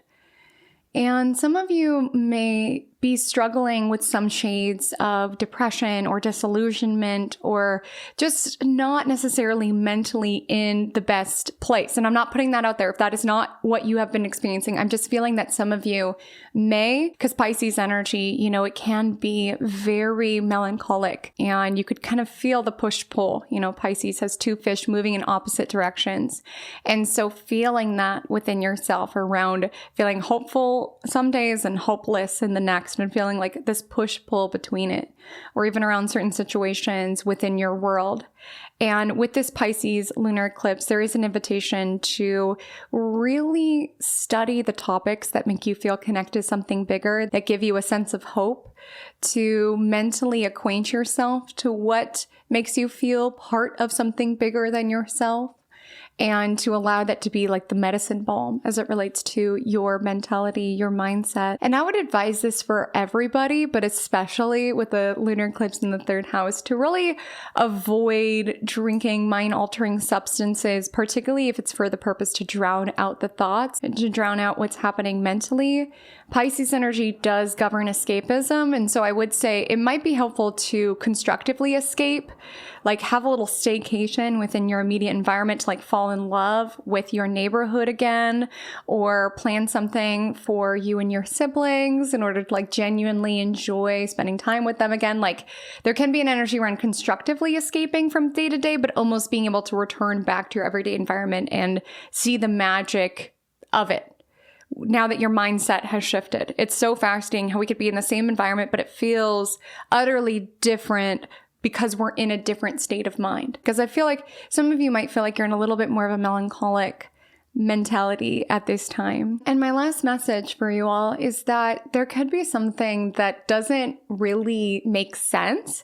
Like, there even could be certain like values that you've held, a certain like moral high ground that you've held that at this time, you're feeling guided in a different direction. You know, this lunar eclipse opposes Mercury, so there's an energy around, wait, but I never used to see it this way. But there's an energy during this Pisces lunar eclipse to hear other people out. Again, it's not to say that you need to take on their point of view, but sometimes just adjusting via osmosis to other individuals and realizing that they're human beings, they're souls, can help alleviate some of the hatred or the disgust for humanity on a grander level. If you feel like you read the news, everything that you see is just like tuning into the bad within human nature. It's not to say that doesn't exist, but there could be an energy around having certain conversations with people, even if you feel differently than they do or you see things differently than they do, will help you return back to, okay, we're all humans, we're all souls who want the same things out of this experience.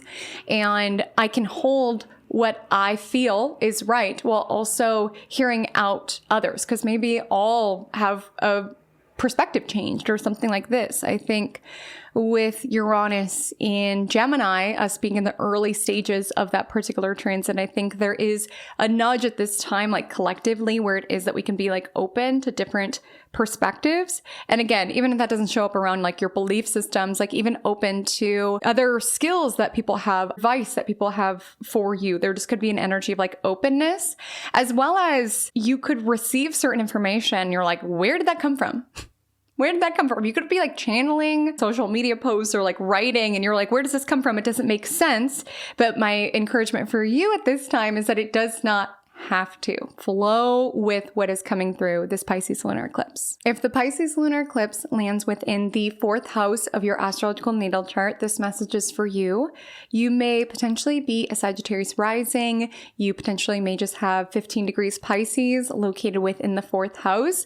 But either way, the arenas that are being spotlighted and thus the shifts that are coming in is around home, family, emotional state.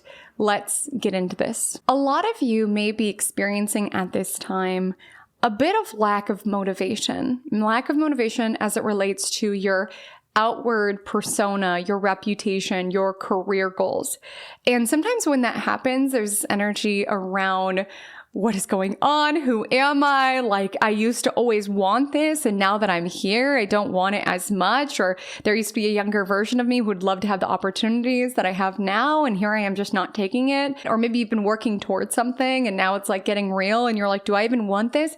There just could be an energy where you're just like witnessing that you are changing. You know, when we have eclipses in angular houses like this, it tends to be a time in which things are changing. And it's important not to freak out with these changes, or again, with South Node Virgo, to deem them as good or bad or right or wrong. I feel that for a lot of you, you're being very soulfully, intuitively guided at this time. And there might be an energy where you're walking away from a certain career path that you thought was aligned, or maybe that wasn't necessarily a decision you made. Maybe there was a certain position that felt like it was taken away from you, or you got let go from something. Maybe that wasn't a conscious decision of yours, but there is an energy at this time where less and less of your life is around what's happening out there. And more of it is concerned around what's happening in here, within your home environment and really within your soul. You know, I'm talking to a lot of Sagittarius risings, and you guys really do move on vibe. And that's why Sagittarius energy is considered to be quite lucky. Right place, right time. And it's because you trust your intuition. You trust the vibrations that you receive, and you spot opportunity and you take action on it. But you also know how to move, especially with your ruling planet Jupiter in the sign Cancer at this time, which Cancer governs the moon. So it's very responsive. It moves very intuitively. This could be a time in which you are really being asked to surrender to what feels right. And so some of you I've been seeing, you might be like, this is the perfect job, but for some reason it just feels weird. Or like, this is a great opportunity, but for some reason it doesn't feel aligned. Or like, I know I've gotten this far as it relates to this profession, but I just feel guided to take more of my energy inward. And my encouragement for you would be trust what it is that you feel. Sometimes we are clearing space and we don't always understand why we are. Sometimes we're clearing space because there's like a brand new, exciting opportunity that's coming in that's going to require more of your energy. Sometimes it's because more of your energy is required at home around arenas of taking care of family members or being more present for your kids or something like that. And I'm not saying that in a scary way whatsoever. I'm just saying it's important to trust the vibrations of what it is that you feel. If you don't mind my sharing a quick little anecdote, I just want to highlight that I felt called in the month of January 2025 to shut down my one-on-ones, which was crazy because that's been part of my business and part of my life since 2017.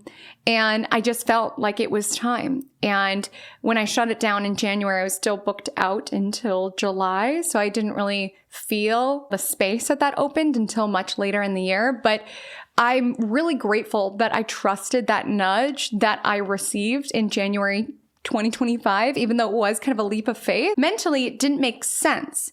Again, this lunar eclipse opposes Mercury. There could be things where it's like, it doesn't make sense. Like I should want this more, should go further within this, but it just felt right.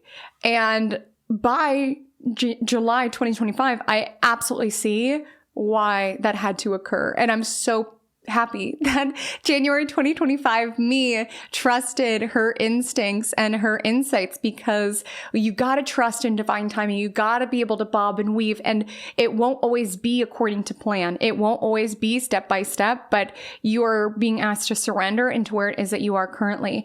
I do want to highlight, maybe for some of you it's voluntary. I do want to highlight for some it might be involuntary. Again, being let go from a certain position. It feels like your career opportunities are drying up in a certain arena, or you're having to take on more responsibility and be more present around your home life. So you're taking care of an ailing family member, or you are showing up for your family, as well as really honoring what feels right, being less interested in taking opportunities and building a career just because it looks good, just because of accolades and applause. Like that might just feel very hollow to you, where you're like really wanting to show up for what means something to you, like what is truly meaningful to you.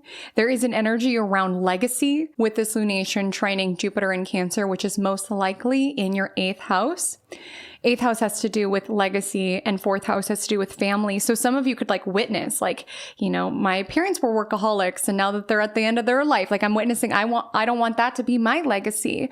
Or there could be an energy around like witnessing family members and ancestral cycles and patterns and like really wanting to break the loop. You know, if you witnessed your caregivers always being a bit distant or absorbed with what's happening out in the world, there could be an energy around, I want to break the cycle by being super present for my children or the family that I'm building. There can be an energy around wanting to break a pattern or break a loop, free your lineage in some way, no pressure, by being the first to do something different and wanting that to be part of your legacy.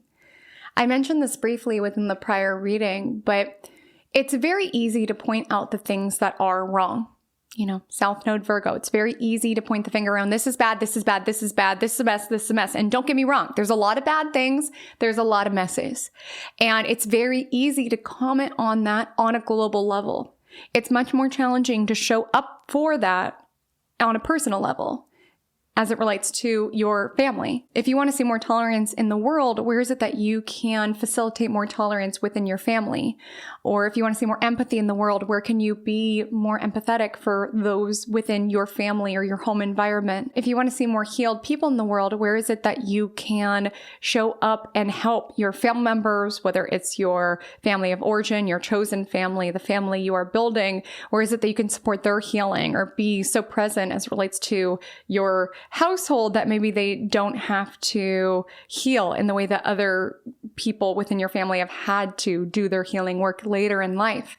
It's like really witnessing, where can I take the macrocosm of what I want to see within the world and start here? Because a lot of times that is where we can have the most potent changes.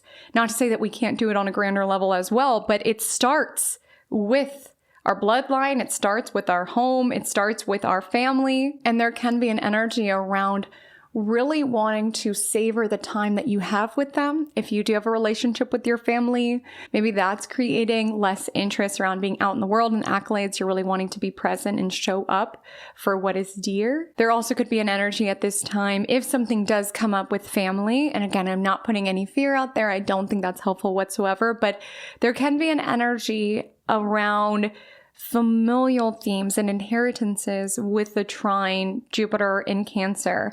And sometimes that shows up around literally there's property that has been left. How is it to be distributed? But sometimes it's like other things that are inherited, like inherited baggage, inherited trauma, inherited even desires. Like there just could be a focus around patterns that you have that are not just yours. And there could be an awareness of that and wanting to free yourself from certain cycles, or at least just witness that, put a spotlight on that. There could be an energy around this lunation around home, property, roots could be a focus here, generations, ancestry, really wanting to understand your family line and again, what has been inherited because of these individuals. There could be literal themes showing up around inheritances, properties, or just an awareness within your home where you are doing things differently, or really wanting to fuse your legacy into your home environment around how you want to be remembered, or really savoring and spending time with those within your orbit where you see that loss may be on the horizon. And I don't say that in a scary way whatsoever, but it is a reality of life that we all do pass away at a certain point. And I'm not saying it's going to be timed with this eclipse, but there just could be an energy around, tomorrow is not promised. Where is it that I can really spend time with those that I hold dear, or spend time with certain family members that I hold dear? Not in a scary existential way, but just an energy around, at the end of someone's life when they are getting older, you learn a lot when you listen to their stories and what they remember of their own memories. I know for me, in the final few years that I had my grandma, her memory was very foggy, but what she remembered with sharpness was the time that she spent with the people that she loved. That was like what her mind held on to, which helped orient me to building a life that's very centered around the time with people that I love. She didn't talk about promotions and cars that she had, things like that. It was all the memories that she had with the people that she loved. And hearing that, it made me wonder what I'll be talking about when I'm lying on my final bed, when it's time for me to go. And it helped me live my life like I was dying. Again, not to be existential, but it really helped me savor soulfully, spiritually, what my soul came here for. Because there's also like a spiritual lens on this lunation. So also seeing ancestral cycles, like why you chose these family members, like why you chose this path, like soulfully, spiritually, what you're learning from your familial environment, whether it was a great experience, whether it was a not great experience, like soulfully what you learned from it, your mission, your purpose within it, as well as connecting to that soul purpose, or connecting to what it is that you really want to do with this experience while you're here. Random message for some, but I feel like some of you might have certain spiritual gifts awakened or activated this time. And you could have certain like guardian angels or protectors on the other side who are supporting you in dialing in deeper to your intuition. Outside of that, outside of all of the familial themes, I do want to highlight this is the territory of home. So some of you may move, you may be contemplating moving, you may be connecting to your soul space and just being like, gosh, I'm so drawn to this particular place. My encouragement around eclipses, don't force it. If you're meant to move, you will move. Eclipses will make that very clear. But even if you're not moving, there is a focus upon your home environment. So also just knowing if things feel murky, you feel emotional, you feel drained, which is very likely during a Pisces lunar eclipse, be feeling that way. Like honor all of your feelings with this Pisces lunar eclipse in the 4th house. Honor what's coming up. But what I will say is look at your home environment. Look at your home environment, do a deep clean, really honor the spirit and the energy of your home. Within the understanding of feng shui, it's said that what's happening within the home oftentimes is reflecting what is happening within your life altogether. So like even witnessing that as well, where if you feel very blocked, if you feel very stagnant and your pipes are taking a long time to drain, it's just like witnessing things like that and maybe putting some love into your home environment, even if that's just like cleansing the space. I had this day this week where I just felt so off. I just felt so icky. And every part of me wanted to escape from it, right? Pisces lunar eclipse in the 4th house. There could be a temptation where you want to drink it away, smoke it away, take pills to put it away, like numb your emotions, because to be completely forthright with you, they can be very heightened at this time. And I did want to escape the emotions that I was feeling. But I decided instead to move that energy constructively. And I just like deep cleaned my home. I cleansed it. I energetically like blessed my home. When I say the energy shifted so quickly, like I'm telling you, your home environment has an energy, it has a spirit. You have to like regularly upkeep and maintain your home environment to keep the energy flowing, to keep it prosperous, to keep it abundant. So if you're noticing there's certain blockages or weird things are happening, deep clean, honor the spirit of your home, because when you honor the spirit of your home, you're respecting yourself. This is the place that you come in order to renew yourself, in order to feel rejuvenated. Some of you, I'm seeing Pisces lunar eclipse in the 4th house. Some of you could be setting up an altar within your home, or an altar to honor any deities that you work with, ancestors, with Jupiter most likely in your 8th house, any archangels that you feel called to work with, anything like that. You could be setting up a physical altar or space within your home, or a space where you can meditate. And that reminds you to meditate, to show up for your spiritual upkeep. Because certainly emotions can come up. So I'm not saying you need to clean away the bad emotions, but sometimes it's just like, is this even mine?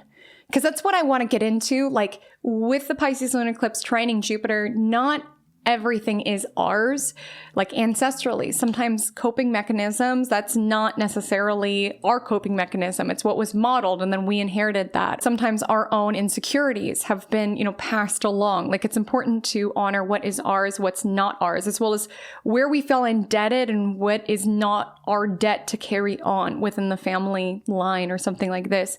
But also when we get into this lunar eclipse in the 4th house, there's also an energy around recognizing that not all emotions are yours. So that's where it gets important to, yes, cleanse your physical abode as well as your own energy, your own space. I recommend meditation.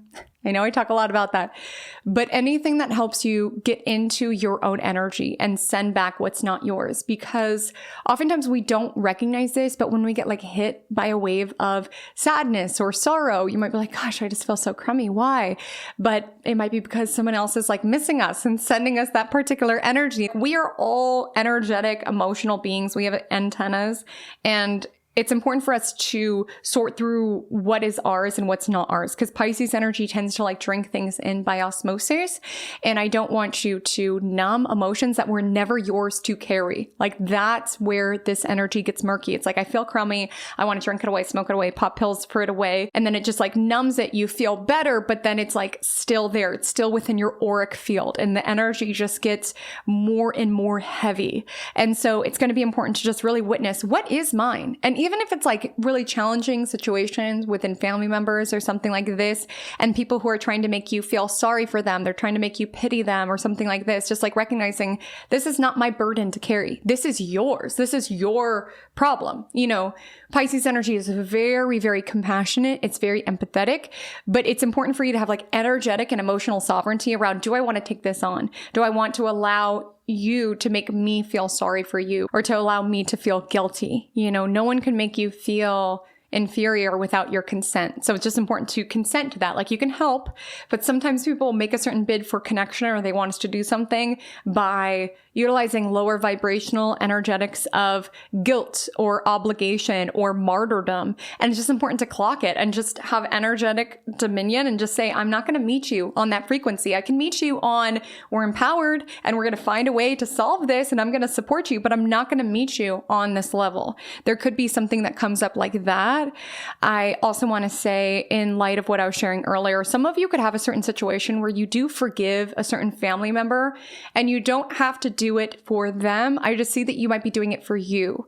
Pisces energy brings an awareness to the spiritual nature of any situation. It brings an awareness to where it is that we are selfless, brings awareness to where it is that we're part of something bigger. It helps us understand that people are not all good or all bad. It helps us understand that people have reasons for why they do what they do, or how they cope.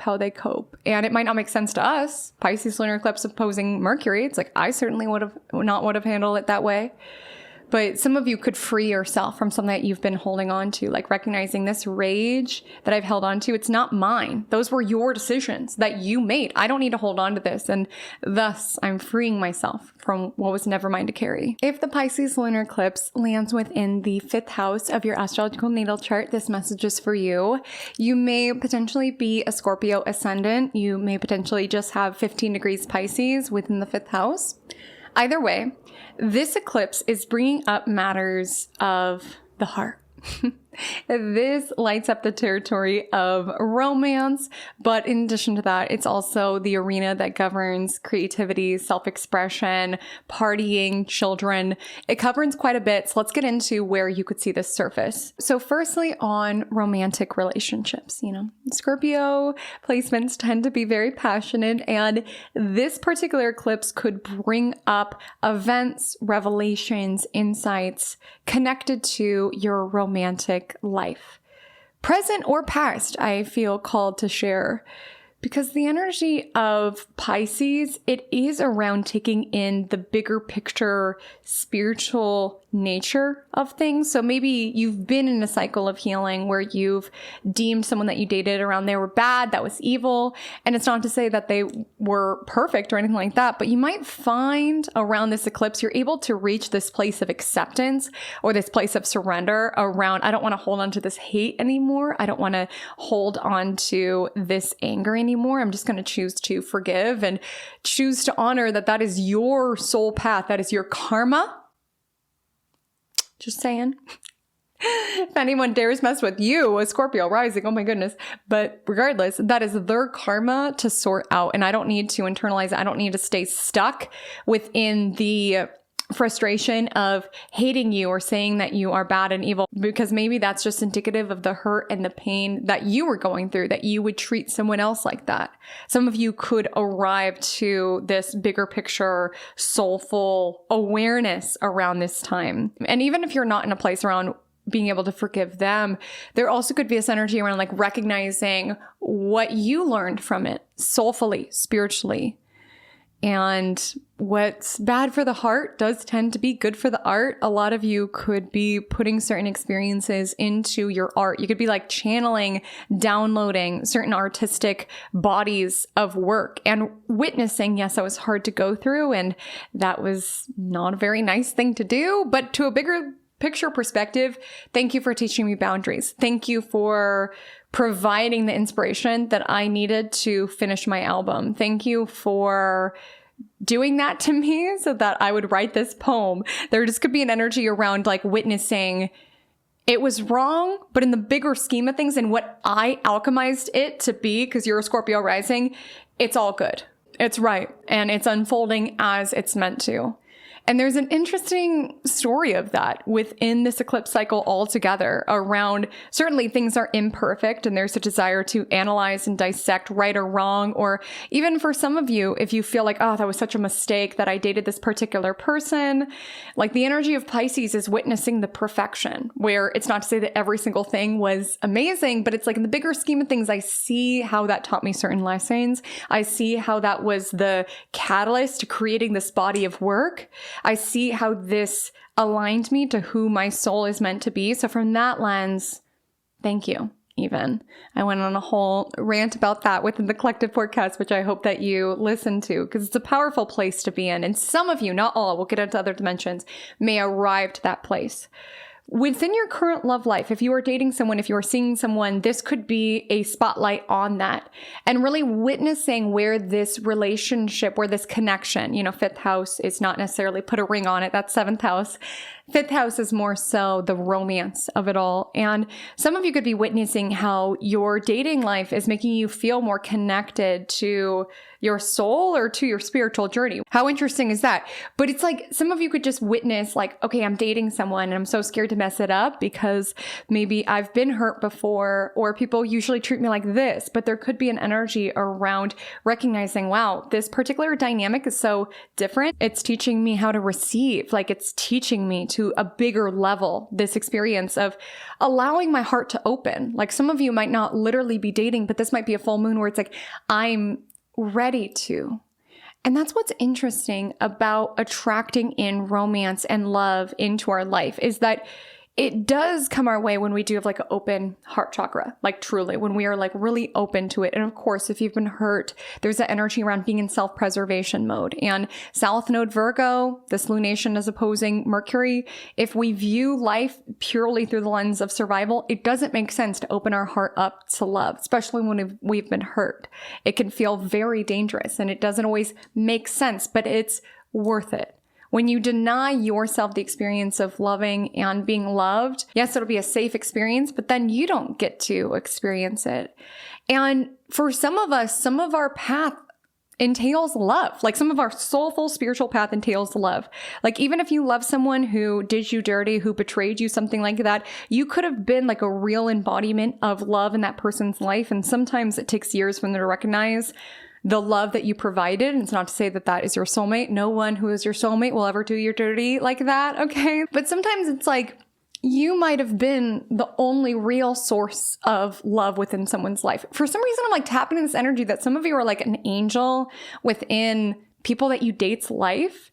And sometimes they might fumble you, they might mistreat you, but there might be just certain spiritual nuggets that you plant, or just even a certain unconditional, compassionate love that you provide that maybe at that time they could not receive and did not have the capacity to receive, that sometimes that awakens their journey or sends them down a different pathway. What might be frustrating is that you don't always get to see that within your experience with them, but it's like knowing that if you went into a love connection genuinely and with your heart open, there's nothing to truly regret. And you never know how universe source energy is working through you for these people to be this kind of like angelic presence within certain individuals' lives. And it's also knowing that sometimes you learn certain spiritual lessons through the process of dating and intimacy, and, you know, physicality is also fifth house, like really witnessing the spiritual value of that. You know, some of you could be open to exchanging energy in that way, or witnessing the energy of that. Like I'm feeling for some of you, you might do some sort of like womb clearing or Reiki, particularly to kind of dispel energy from past physical partners, if you get what I mean. Because this is not me sharing this from like a Puritan point of view or anything like that. Like live your life. If it's with consent, all good by me, do what you want. But to a spiritual soul level, which we're all taking into account because it's Pisces energy, when we are physical with someone, our energies fully intertwine. And sometimes we do hold on to a lot of physical debris that is not ours when we entangle with certain individuals. And it's really important to cleanse that out energetically if you have not, as well as just like practicing discernment around who you share energy with in that way. And it might not always make sense, you know. Well, TMI, but I remember there was someone that I shared energy with in that way. And it was like on paper, it all made sense. Like, you know, the sun, South Node is most likely in your 11th house, which is friends, hopes and dreams. And again, Mercury, Virgo, it's like a plan. It's like, it looks good on paper. This was a person who looked good on paper. We had the same friends. We had the same like visions for the future. We had the same ambitions. But I just felt so horrible after sharing energy with this person in that way every single time. Thankfully, it wasn't that many times because I learned, I was like, I feel horrible, but it was like, it didn't make any sense for me to cut it off. Like everything seemed like it should be right, but I was like, no, I feel so drained after I exchange energy with you. I felt like this is dramatic, but I felt like my beauty would evaporate. Like I would be having a good hair day, good skin day.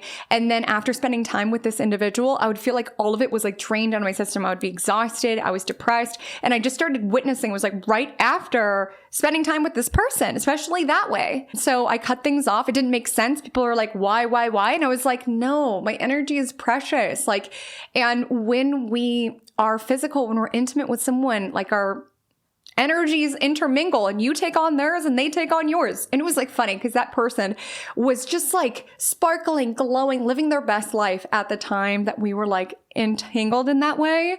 Because they were like literally stealing all my energy. I'm so convinced because I have never felt crummier. I was like a shell of a person. And this person was around just on top of the world. And so I severed that and called back my energy real quick. You have to honor that, even if it doesn't make sense, even if it felt a little wacky. I know I definitely felt wacky explaining it to my friends, but I know it wasn't right because my energy told me so. Your energy will tell you everything about someone. So it's honoring that spiritual value within it. And some of you might reach a point where you are deciding. You might reach a point where you're either open to love, you might be open to being physical, you might be open to being intimate. Something like this could be prompted at this time. As I highlighted, there could be significant events transpiring around your art, around your creative expression, or witnessing the purpose that you have. Your purpose is in your passion. Your purpose is what lights you up. Some of you around this eclipse could just have a fun night out, a fun party. Be mindful around excess. Eclipses are pretty energetically dialed up. And so it would not be my recommendation to just go balls to the wall and have no sense of limits. This can be a time of overdoing it. So definitely be mindful, but enjoy life. Enjoy this experience of being alive. Do what makes you feel alive. Just mind the gambling, mind the substances, mind the drinking. North Node is a very ravenous influence. And so it's all around more. And with Pisces, more escapism. Also, be very mindful not to romanticize the people that you're dating. Build them up on pedestals. It's challenging because Pisces energy sees the divinity, the soul within other individuals, but also important to remain grounded with those sort of things. Honor your intuition.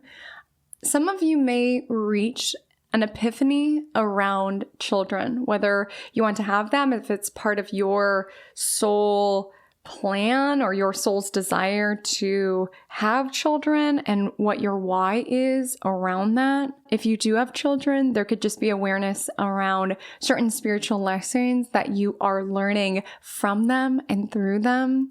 You could be really guided at this time around learning lessons of radical acceptance, of unconditional love. These are Pisces themes, and it's challenging, especially if you have certain opinions around how they're living their life or who their friends are or their hopes and dreams. But there could be an energy around, of course, still parenting and showing up for them.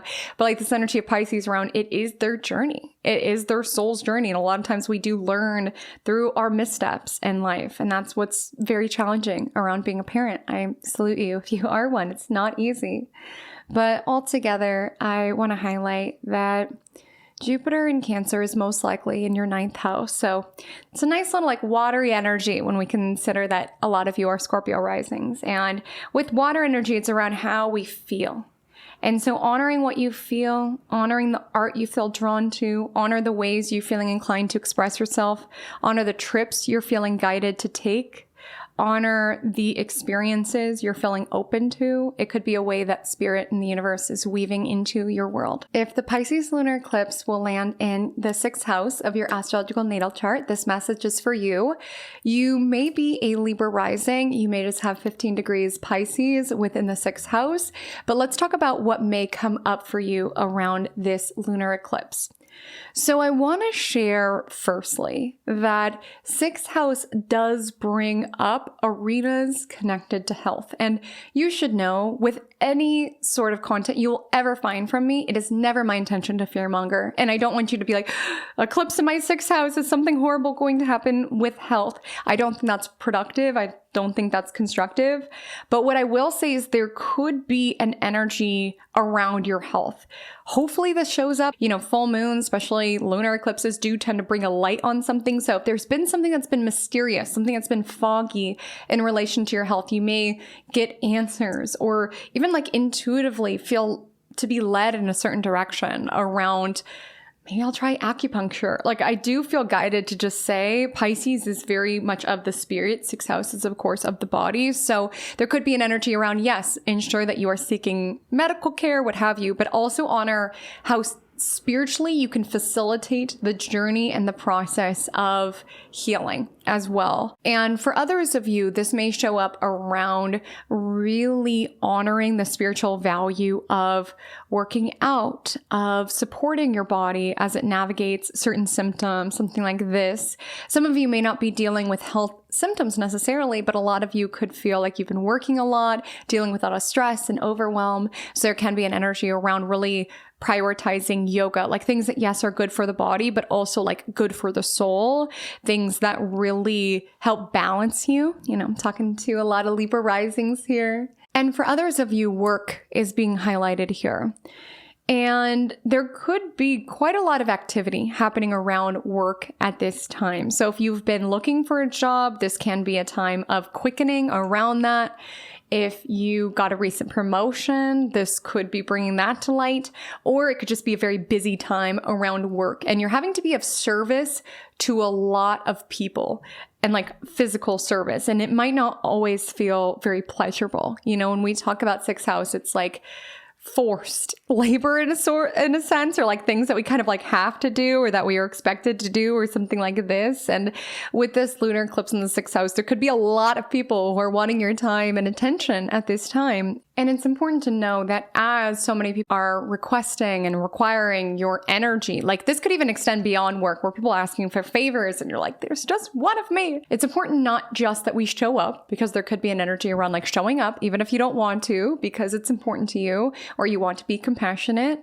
But it's also important how you show up. Where it's like, yes, there might be an energy around showing up with some obligation, but if you are not taking care of yourself, the waters that you pour into the situation, whether it's a work project or doing a favor for someone, the waters that you pour in are just as important as the very decision of you being there.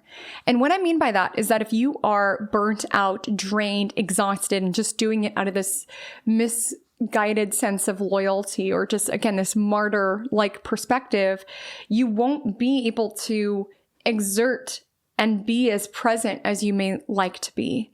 And I'm even seeing around work, like you may do something that is physical or tangible, but you may find that a lot of your clients come to you and like talk to you about their problems, or there's just an energy where you are a healing beacon within your workplace, whether it's the people that you serve or also your coworkers, is sixth house as well.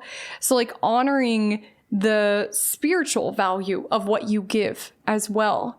And to do that and to be that, you do have to take care of yourself. So that can mean showing up for your own routines. Yes, physically eating the right foods, moving, but also meditation, energetically cleansing yourself is so important around eclipses. Pinky promised me you'll meditate every day before going to work, because sixth house is your workplace. And with Pisces energy, you could be really intaking a lot of other people's energy, whether it's coworkers, clients, people that you hire, as well as sixth house.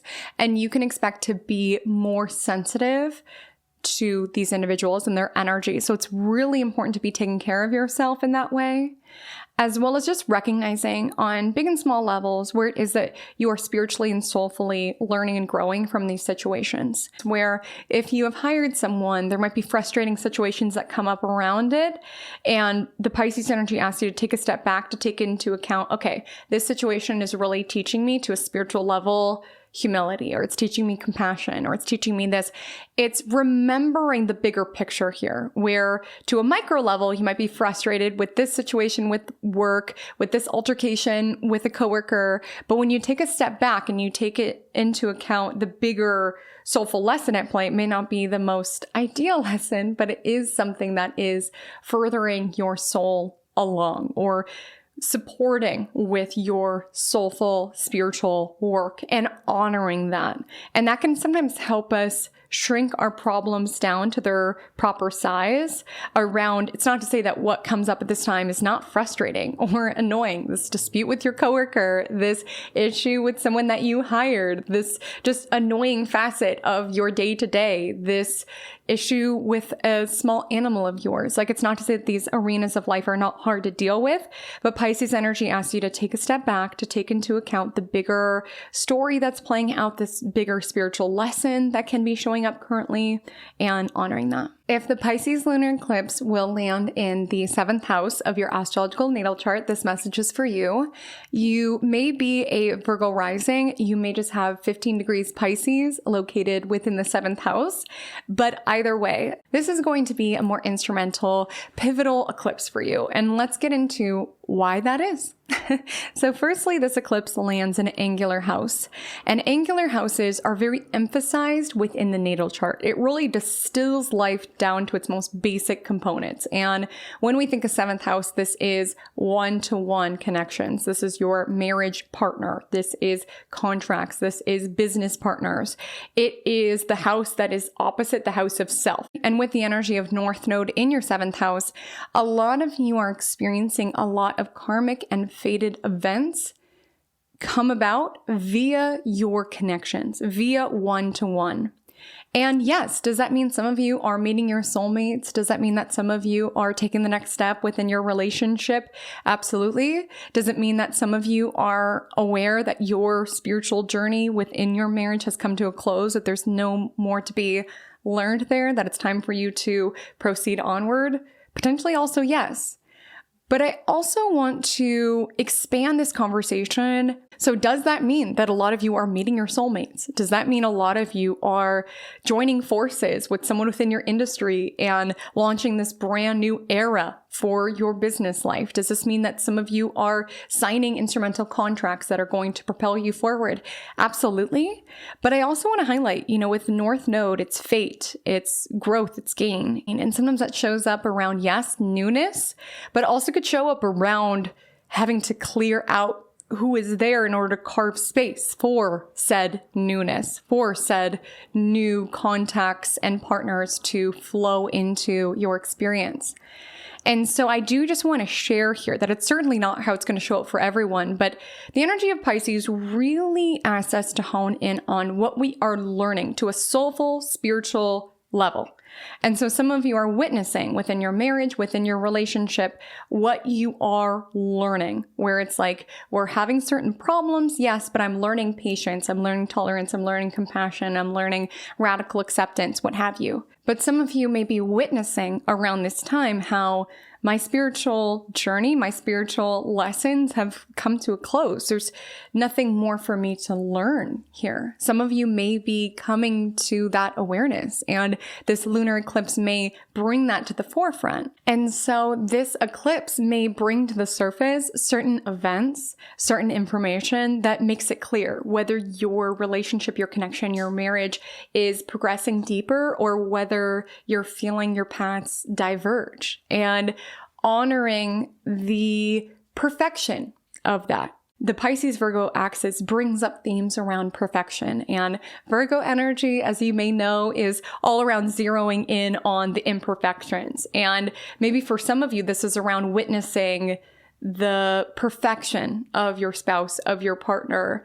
Not that they literally do not have anything to work on. We all do. But like the awareness that you are being asked to radically accept this person and have them accept you, as both of you are within your soulful spiritual journeys that you're on. And this eclipse could really bring to the surface, like, can I be true to my path, to my destiny, to my divinity? Can you be true to yours? Can we do that path together? Can we accept each other as we are, as we're on that path?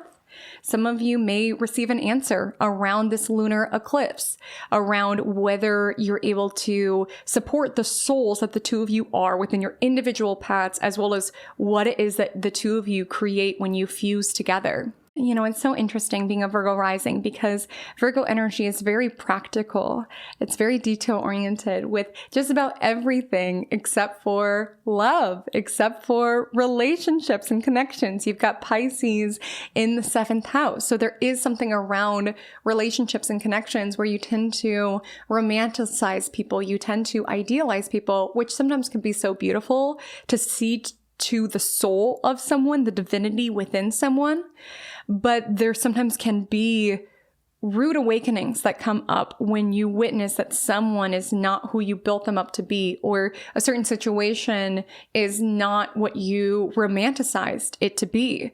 Some of you may witness that you've been putting yourself in harm's way, even if that's not literally, like energetically and spiritually, wanting to believe in the best in someone, wanting to believe in the good in someone, even if that's not romantic, like people altogether, like where it is that you so want to see the goodness that you sometimes are not as discerning with your energy, or you don't always have the bounds in place, the boundaries in place that are necessary. And this lunar eclipse in Pisces can honor, yes, spiritually and soulfully where it is that you are learning certain lessons, but also where it is that you are having to balance out reality with the divinity of the individual, and really honoring your intuition, honoring your own energy, observing if you feel more energized after you spend time with people, if you feel more drained, honoring your intuition around how you feel around certain contexts. This lunar eclipse opposes Mercury, for a lot of you, your ruler. And so there can be an energy where it's like, it doesn't make sense. This isn't someone I'm typically drawn to. This is not who I think I should end up with. This was not according to plan, but it just feels right. Whether that's around being open to connecting deeper with someone, taking the next step with someone, or departing from a certain relationship or connection.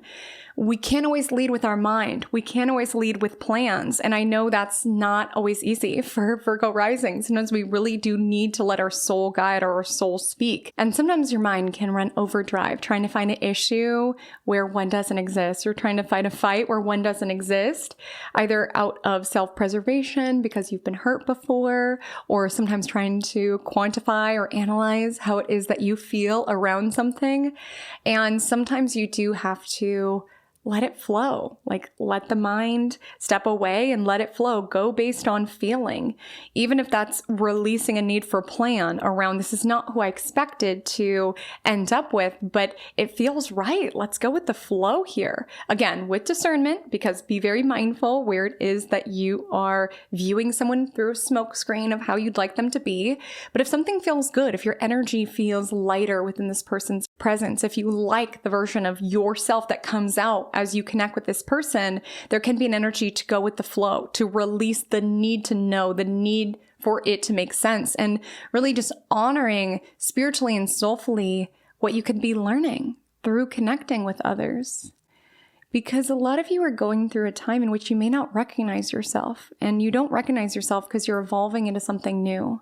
Whether some of you are experiencing certain relationship changes, getting into a new relationship, breaking off a relationship, something like this, or just because you're shifting and evolving. Some of you may find that you are releasing a version of yourself around being the workaholic, or you're releasing a version of yourself around being the one who's always nice. Like there could just be an energy where you're shedding outdated identities and you're connecting with other individuals in new ways, in deeper ways, honestly. And I want to be so clear here. If you're like Haley Comet, my love life is giving crickets. Right now, there's not much happening in that department. I want to be so clear that this can show up around all sorts of contexts. You have Jupiter most likely transiting the 11th house.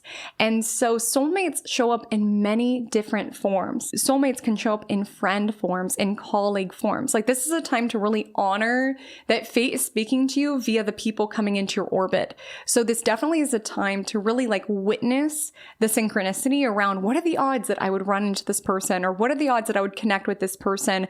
Honor that. That could be spirit source energy guiding you forward. And it's not to say that it needs to be romance, soulmate, marriage, what have you. Sometimes it's just a really beautiful friend who exemplifies the next era of your life that you're stepping into. Sometimes it's someone that you date who's not forever, but who helps with your healing journey, who helps soften your heart, who helps open your art.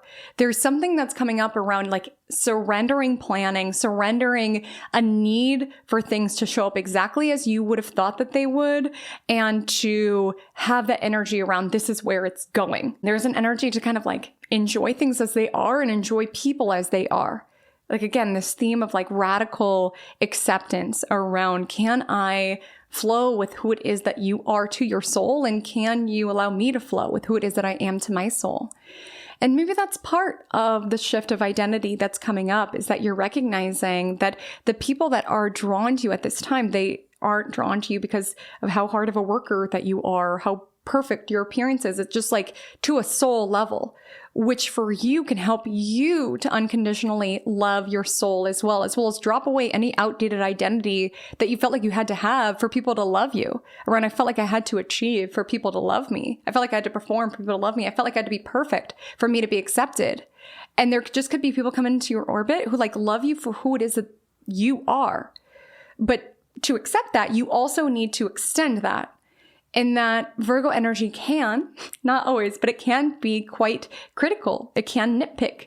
And so we all have arenas where we could be better, where we could be improving. But if that is how you love others around, I love you, but this, but that, oftentimes that's the sort of relationship that we will attract, or the sort of love that we will attract around people who are like, I love you, but da, da, da, da, da. And a lot of times that shows up because we don't love ourselves without conditions, right? We love ourselves, but under the conditions that we're perfect, under the conditions that we achieve.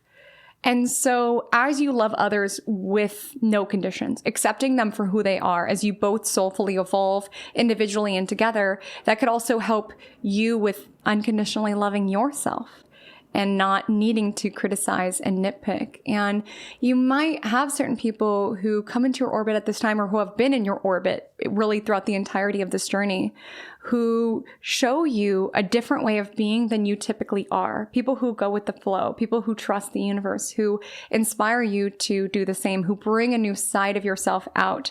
People who really surrender to who it is that they are without feeling like they need to be perfect, who bring that out of you. A lot of you are learning to trust others. And again, with discernment is always important, and not just discernment of the mind, because again, this lunar eclipse opposes Mercury, discernment of the spirit. Does this feel right? Do I feel safe with this person? Does it feel aligned with my journey? Like, that's also important here. But a lot of you with Virgo energy are used to being very independent. I can do it all myself, whether it's independent within your business, independent within your life. And there might be an energy around, just because I can do it all by myself doesn't mean I need to. Maybe you're asking more of your friends for advice and genuinely hearing them out, embracing the different perspective. Maybe you are allowing yourself to partner with people, collaborate with people to lighten your load, to let go of the side of you that might have just been the workaholic, or I could do it all, or just being busy, busy, busy, and witnessing how when we fuse together, that clears space for me to do less and to be more. There could be an energy of like flowing into the individuals that are coming up and feeling that free fall. You know, Pisces energy is around the flow of it, and Virgo is around the data and the analysis. And it might feel deeply uncomfortable how it is that you are surrendering, how it is that you're trusting, how it is that you're going with the flow at this time. But there is an ask at this time to allow it. There might be elements of it that are confusing with South Node within your first house. But one thing's for sure, when it comes to the North Node, South Node axis, this is a fated divine time for shifts within relationship, partnership, and connection that are meant to be. If the Pisces Lunar Eclipse September 2025 will land in the 8th house of your astrological natal chart, this message is for you. You may be a Leo rising, you may just have 15 degrees Pisces in the 8th house.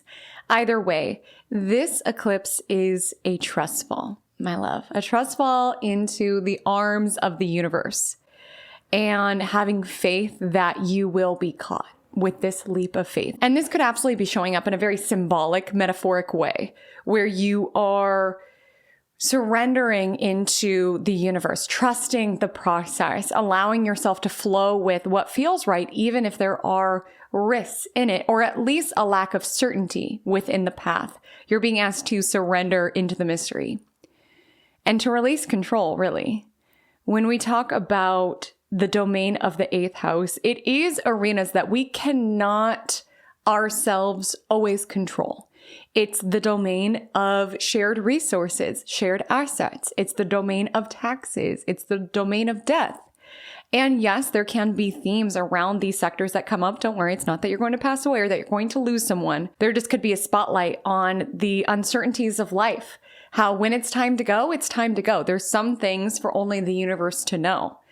And I always say, when I think of the 8th house, I'm like, if you really understand death, you understand life, or even anticipatory grief or loss. It makes you want to savor the now. It makes you want to completely flow into this particular moment because you understand just how finite these moments are in terms of this particular experience, this lifetime. This is a lunar eclipse in Pisces. There is so much more than what it is that we physically and materially see within our day-to-day. And if you've lost someone significant within your life, this could be an eclipse where you really feel the presence of them. You really feel how this person on the other side is supporting you, spiritually guarding you, sending signs and synchronicities your way, perhaps even like initiating you into unlocking and better understanding your gifts, better understanding your abilities. I feel that particularly with this lunar eclipse trining Jupiter, which is most likely within your 12th house.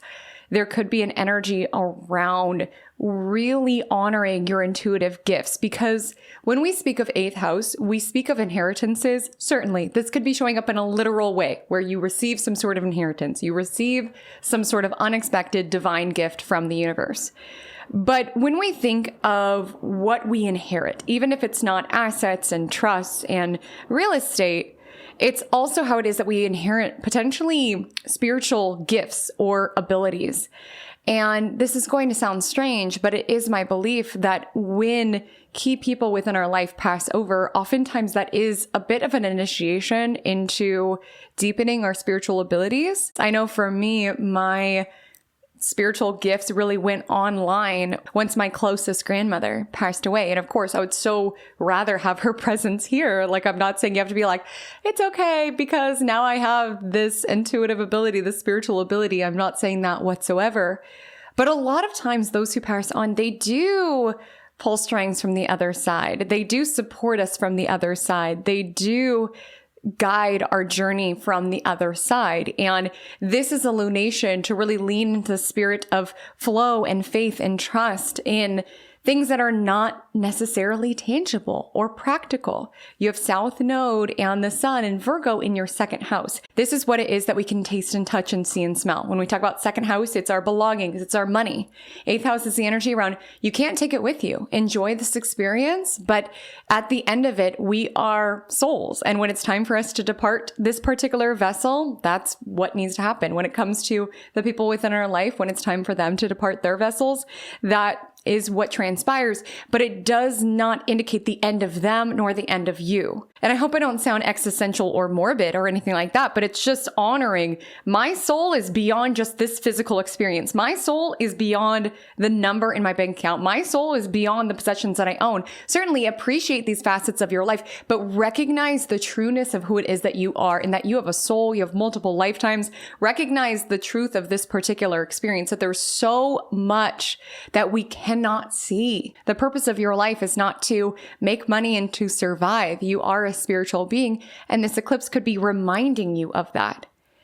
And this is a very mysterious lunation. It lands in the 8th house, which, yes, corresponds to the occult, matters that are taboo underneath the surface. And perhaps with the Pisces lunar eclipse, there could be certain hidden information, hidden knowledge that is being spotlighted, or a desire to understand deeper your spiritual abilities or spiritual esoteric texts in some sort of way. There could be a spotlight on that.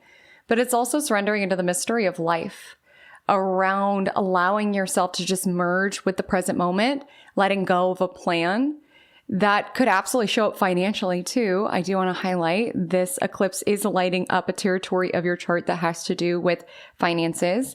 The lunar eclipse and North Node in your 8th house can imply that you may receive unexpected support, which can show up in ways other than financial, but there can be an energy around money and support just showing up. You may find around this time you're less interested in working super hard, especially if there's themes of martyrdom, obligation, or this energy of needing to be of service and feeling undervalued for the effort and the labor that you put in. I'm a big proponent of the divine law of compensation. What it is that you give, how it is that you serve will be returned back to you, sometimes in the form of money, sometimes in other forms. I'm a believer in that.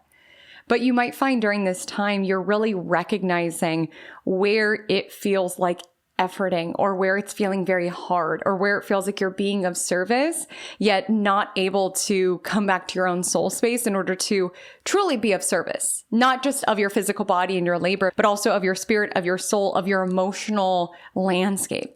Pisces waters can be very, very healing, but it does require us to show up for our own waters as well. So there could be something where you are allowing this energy of trust. You're letting go of income streams that don't feel very aligned, or income streams that are taking too much from you, bringing you into this energy of service, or this feels hard, in order to allow yourself to receive, allow yourself to trust. This could be showing up around merging deeper into a connection. Eighth house does govern shared resources, shared assets. So there could be an energy around viewing things as the we, which of course is a risk. Eighth house does bring up themes like that.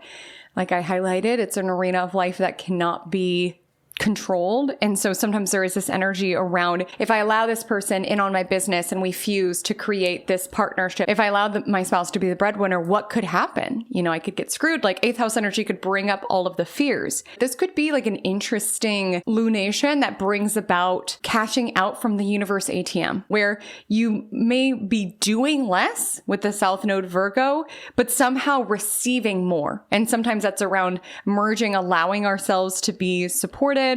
And other times that's just random money coming up, prayers being answered, blessings coming about. And it's important to know the eighth house is beyond just financial support. It could also be emotional support and things like that. But in order to allow ourselves to be supported on any dimension, there is a bit of a risk. Something could go wrong. They could betray us, what have you. But life is a risk. Playing it safe is a risk, just like allowing ourselves to merge can be a risk as well. And even if this is not showing up around finances, it could be showing up around your heart.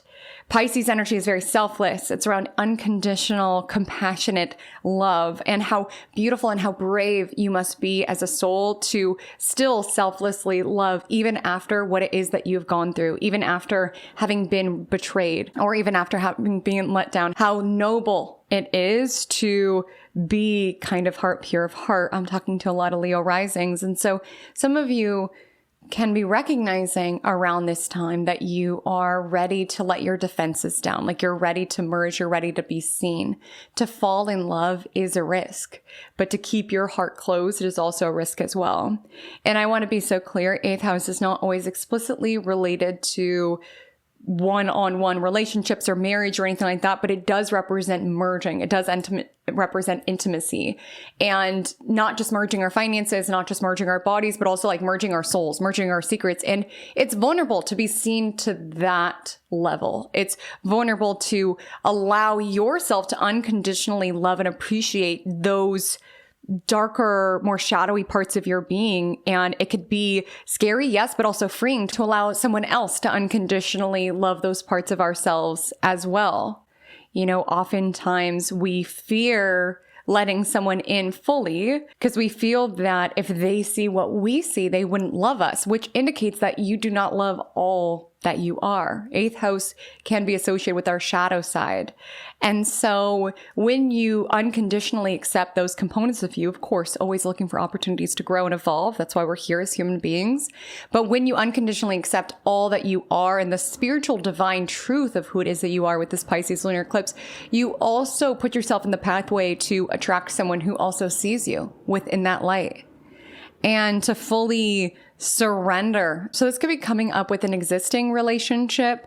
Like I highlighted, it could also be like a business relationship around merged finances, around letting go of micromanaging, letting go of control, fusing more so around what can we make together? What can we make together? Letting go of this needs to be mine. Letting go of this energy around this needs to be mine. This is mine. This is yours. This eighth house is the territory of ours. So you could also be merging deeper within a business partnership, merging deeper within connections, allowing your soul to be seen, as well as really wanting to live a life that is worth dying for. Like really wanting to plug into what means something to you, like spiritually. Again, none of this comes with us. None of this stuff. What will you do with this life that you have? What will be your legacy?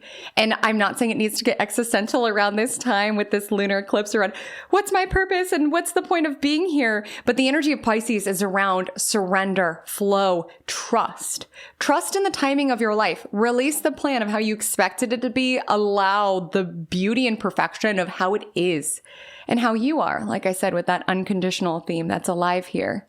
Allow yourself to be supported, allow yourself to be seen, allow yourself to be held, but most importantly, allow yourself to be caught by the universe's arms, trusting and knowing that you are supported beyond what you can comprehend at this particular moment in time. If the Pisces lunar eclipse on September 7th, 2025 lands within the 9th house of your astrological natal chart, this message is for you. You may potentially be a Cancer rising. You potentially may just have 15 degrees Pisces in the 9th house. Either way, this is an eclipse that is nudging you to contemplate the bigger picture spiritual wisdom that you are accumulating at this time. A lot of times we can want the next season of our life to be here without recognizing where we currently are in the university of life and how the universe is currently equipping us with all of the tools and lessons that will be necessary in the next season of life. There is an ask around this eclipse to view things from a higher perspective. From a human level, it could be hard. From a matrix level, it could be difficult, but from a soul level, it could be gold. It's really applying these spiritual big picture principles to the experience within the daily minutia of your life. Around, I'm having a hard time with work, but it's not just that. From a bigger picture perspective, this work challenge is providing my soul the opportunity to speak my truth, to assert myself, which is something that I'm uncomfortable with.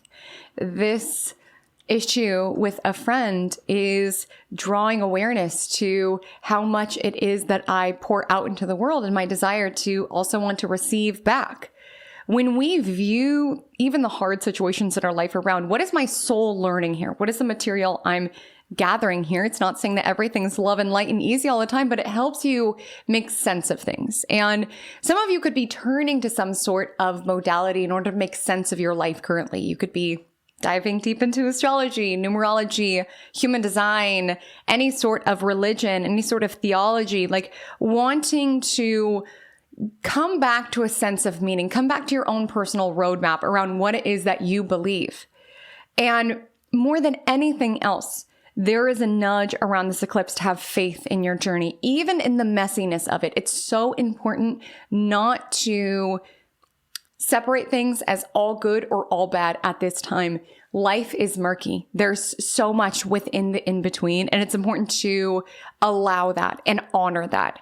And that feels relevant to tell you because I do want to highlight at this particular moment in the year 2025, you've had Jupiter in your sign. If you are Cancer rising, you have also experienced the first chunk of Saturn in Aries, which does square you if you are Cancer rising. By the time of this particular eclipse, Saturn will have re-entered Pisces, but you have gotten a taste of Saturn in your modality and the challenges that Saturn dispels within being in your same modality. And so you've got this beneficial transit, Jupiter and Cancer, coexisting with this more challenging transit, Saturn and Aries.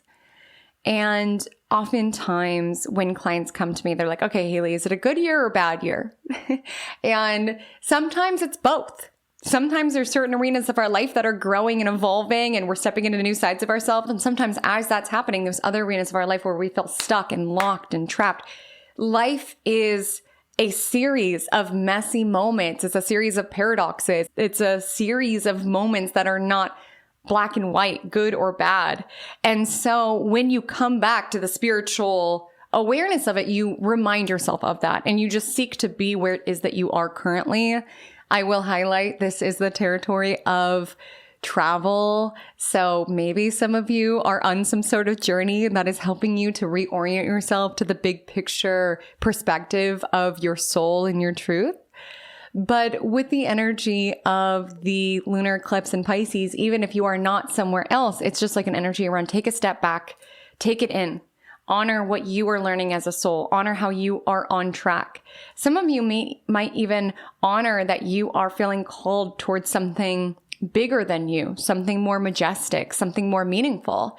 That could take you into academia, that could take you into higher education, that could take you into deepening your spiritual practices of the aforementioned topics. And it can also take you to new environments, wanting to be around different people. This is not a territory that fundamentally in and of itself has to do with people and connections, but with South Node Virgo, and the sun in the third house, there's an energy around not wanting to be around small minds or small talks. You might find that as your soul evolves and grows, you're wanting to be around different environments, people who believe in the same things that you do, who are lit up by the big picture concepts and topics that you are lit up by. You could be feeling very out of alignment within topics around gossip or drama, or even what's on your social media. You could just feel like it's inconsequential, and really wanting to come back into what it is that you believe in and creating a life that does feel meaningful, and being open to schools, retreats, spiritual topics that will help you in this. You know, when we have the North Node ninth house, it tends to be a bit of a seeking energy. We're really seeking answers, and those who seek will find. And it's just important to allow yourself to surrender into this particular season of your life. Having faith in the journey is the biggest thing I want to communicate with Pisces Lunar Eclipse in the ninth house. Trusting where it is that you are at this particular moment, and things are being orchestrated and aligned to take you into the next chapter of your life. You just have to ensure that you are aligned with where it is that you're swimming at this moment. You know, Pisces is the fish. And so if you find this is not in alignment with my morals, this is not alignment with my values, this doesn't mean anything to me. The conversations people have at my workplace doesn't do anything for my soul. The gossip that I'm plugged into, scrolling my phone for hours on day, like this does not add to my life. Like this full moon could be this energy around taking a step back and being like, I need to get right with my soul. I need answers. I need to be in an environment that spiritually replenish me or make me feel like my life is worth living, because it is. I want to highlight that. It absolutely is. This eclipse just tends to bring about this energy around what is my North Star? What is my due north? What am I swimming towards? With this fishy full moon. And sometimes it could be this energy around where it is that we are in misalignment with our soul or with our belief systems. And it's not that you need to make any rash decisions right now, but this lunation could be a really aligned time for you personally, like dull the noise of the outside world and their opinions and their perspectives on the world in order to hear your soul speak and to really connect with God, the universe, the cosmos, whatever it is that you believe in. This is not an eclipse around arriving to the end point around, aha, eureka, I've got it, I've figured it all out. But it is this energy around, I feel in alignment with this particular moment, and I trust that the next moment will arrive as it's meant to. I trust that if it keeps swimming in the direction of what feels meaningful, of what feels aligned, I will be exactly where it is that I'm meant to be. I trust in synchronicity. I trust in the divinity and the perfection of life altogether is really the nudge here.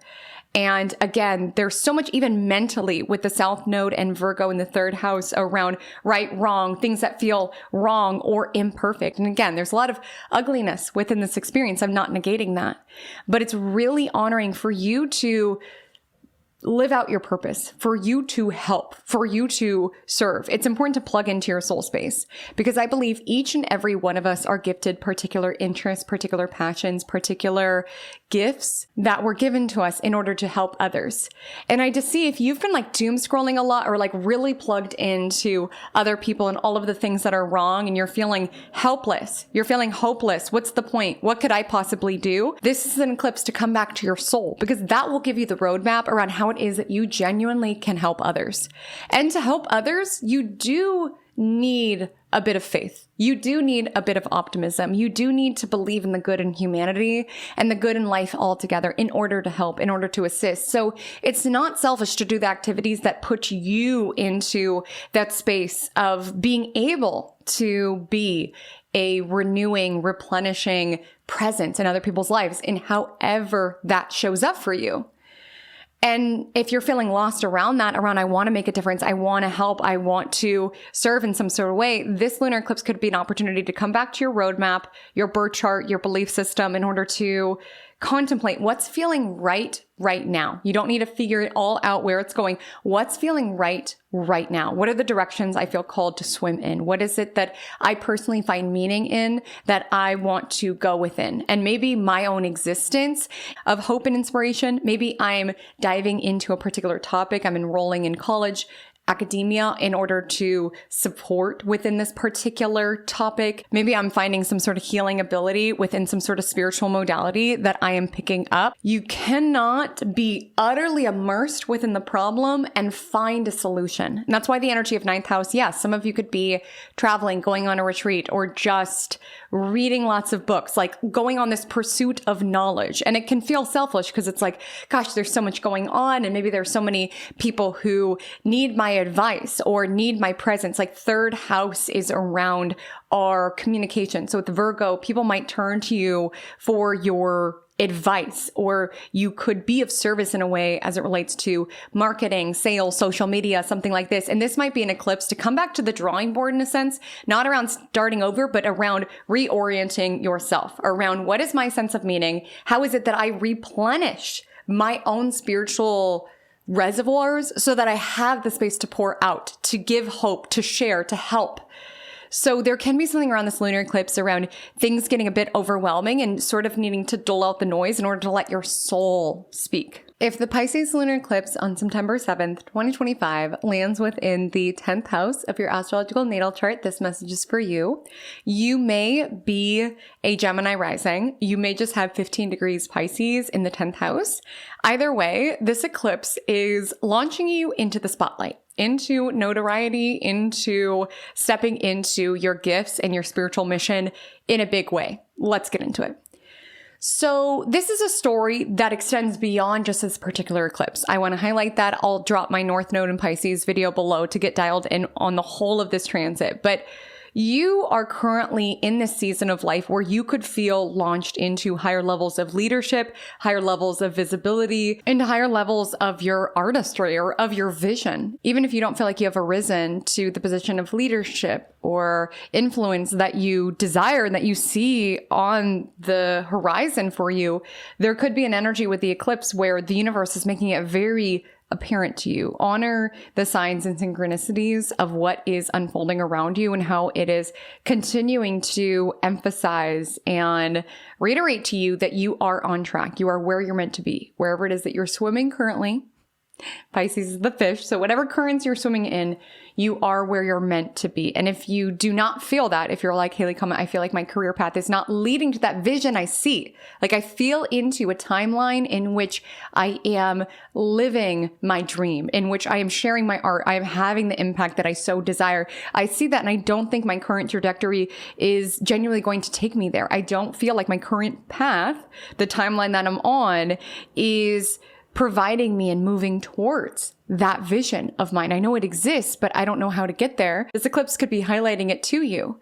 Even if you're not in that path, honoring what am I learning here? Like spiritually, soulfully, what am I currently learning within my place of work? What am I currently learning around how it is that I show up, how it is that I lead, how it is that I inspire, how it is that I envision change? And it's knowing that you don't need millions of eyeballs on you to have an impact, to make a difference. It can be how it is that you lead your team. It can be how it is that you show up within the public, even if you're just known within local government or things like this. 10th house is like what is known of us on whichever level, on whichever dimension, whether you're a celebrity who has millions of people who follow you, or whether you are the mayor of your town and you have an influence of the town that you run. Regardless, you have a particular vision, you have a particular purpose, you have a particular why. And with this lunation, it could be bringing that into focus and potentially giving you opportunities to learn, to grow, to step into new sides of your soul. And as you do so, step into new ways of supporting humanity or the world at large. Again, I keep being brought back to this energy of vision and the importance of having a vision for your life. You could feel very led or guided or have particular hints and clues around the purpose you want to have, the legacy you want to have, the impact that you want to have. And you could be getting that in meditation or in dreams or just like glimmers of feeling very led or drawn to something. And it's important to have dreamers on this planet. It's important to have a vision for your life. You know, if we don't have a vision for our world, we will just keep repeating the same day over and over and over again. We will stay within survival mode because we don't have something else to draw our awareness towards. So our focus will continue to reinforce the same exact day that we are living over and over and over again. And this is an eclipse to have a vision for your life. Even if you don't know what exactly it's going to look like, follow what's feeling aligned now, where you're feeling intuitively guided now. And if an opportunity comes in, know that you're ready for it. You're prepared for it. I feel for some of you might have imposter syndrome. Who am I to be doing this or leading this? Who am I not to? I've been chosen for these opportunities, and it's time for me to arise to them. And it's also knowing 10th house can have to do with how it is that we show up publicly, as I highlighted. Pisces is very spiritual and sensitive. And so there can be an energy around what you care about can be instrumental on how you lead. If you've ever had rhetoric within your mind around, well, I'm too sensitive to be a leader. I'm too empathetic to be a manager. No, the ways that you are sensitive and empathic makes you an excellent leader. That makes you equipped for what it is that you are being nudged to prioritize. Now, if you're listening to this and you're like, Haley, I'm out of the workforce, so it's just not where my attention is. This could be a call to bring yourself towards a passion project. It's important to have a vision for your life. It's important to escape from the mundane with the energy of South Node Virgo. And certainly Pisces energy could be escaping from the mundane by way of substances and things like that. But it can also be having things within your life that are of meaning and being able to help others with that. So this may be a nudge to get more interwoven within a passion project, or really seek to step into your artistry, your gifts, in order to leave a positive impact. There could be a nudge around this with this eclipse. Pisces Lunar Eclipse on September 7th, 2025 lights up the 11th house of your astrological natal chart. This message is for you. Some of you may be Taurus ascendants. Some of you may just have 15 degrees Pisces within the 11th house. But wherever it is that you fall within those categories, I want to highlight that the territory of the chart that is being lit up at this time has to do with your hopes and dreams for the future, your friendships, your community, your colleagues. Let's get into it. I firstly want to say this is a time to really be around individuals who are like-minded and to really be mindful around the waters that you are swimming in. You know, if there is dirty water, you will have a sick fish. If there are fish, people that you're swimming with who have bad habits that are taking you down a certain stream, if you have people that you're navigating life with, fish that you're swimming with that are taking you off course, or are individuals who do not see the future as you do, or even individuals who are perpetually living for the now, they will take you down that current. They will take you down that path. Of course, we have willpower. We are individual beings, but do not think that you can outsmart the psychological fact that we are the sum of the people that we spend the most time with. And so if the people around you feel like they don't have a direction for their life, don't have a vision for their life, likely this can indicate that sense of directionless, that void of direction or guidance will impact you. Of course, you can strive to lift people to your vibration and get them excited about the future and what it is that we can co-create with it. But do not feel that you are immune from potentially you being pulled down, pulled towards them. And so this is a time to be open to community and networks and friends and extending your reach altogether, whether that is online or within your community, within your friendship networks, what have you. But there is a need at this time to really focus upon the quality of connections. And it's not to say that everybody within your professional network you have to have like a deep soul connection with. I mean, some of you could absolutely have like soul family coming into your orbit at this time through friendships and things like that. It's not to say that everybody needs to have this deep soul to soul connection, but at least being around people who inspire you around the future, who give you a sense of hope around the future. And this could be showing up around your future, your ambitions, what it is that you want to create within this lifetime, the visions for your future that you have, but also humanity's future is also 11th house energy, the humanitarian visions that we have. There's so much that is effed up. There's so much that is messy and awful and inhumane that is happening at every moment in time. And if you are around people who are very nihilistic, who have given up, who are like, what's the point? That will disempower you from where it is that you can make a difference. And so there might be a nudge at this time around wanting to be around people who want to make a difference, who care about the people that you do, or the causes that you do, or the impact that you do. And even if there's not deep connections with each and every person, even just being in the space of groups and organizations of people who are like-minded in some way, or at least have similar ambitions, similar visions, can inspire you. You know, Pisces is very energetic. It's very influenced by its surroundings. And right now, with this lunar eclipse, the people that you are around can really absorb into your being, or at least you can unconsciously mirror their behaviors, their actions, their mindsets on life. All of these things are contagious.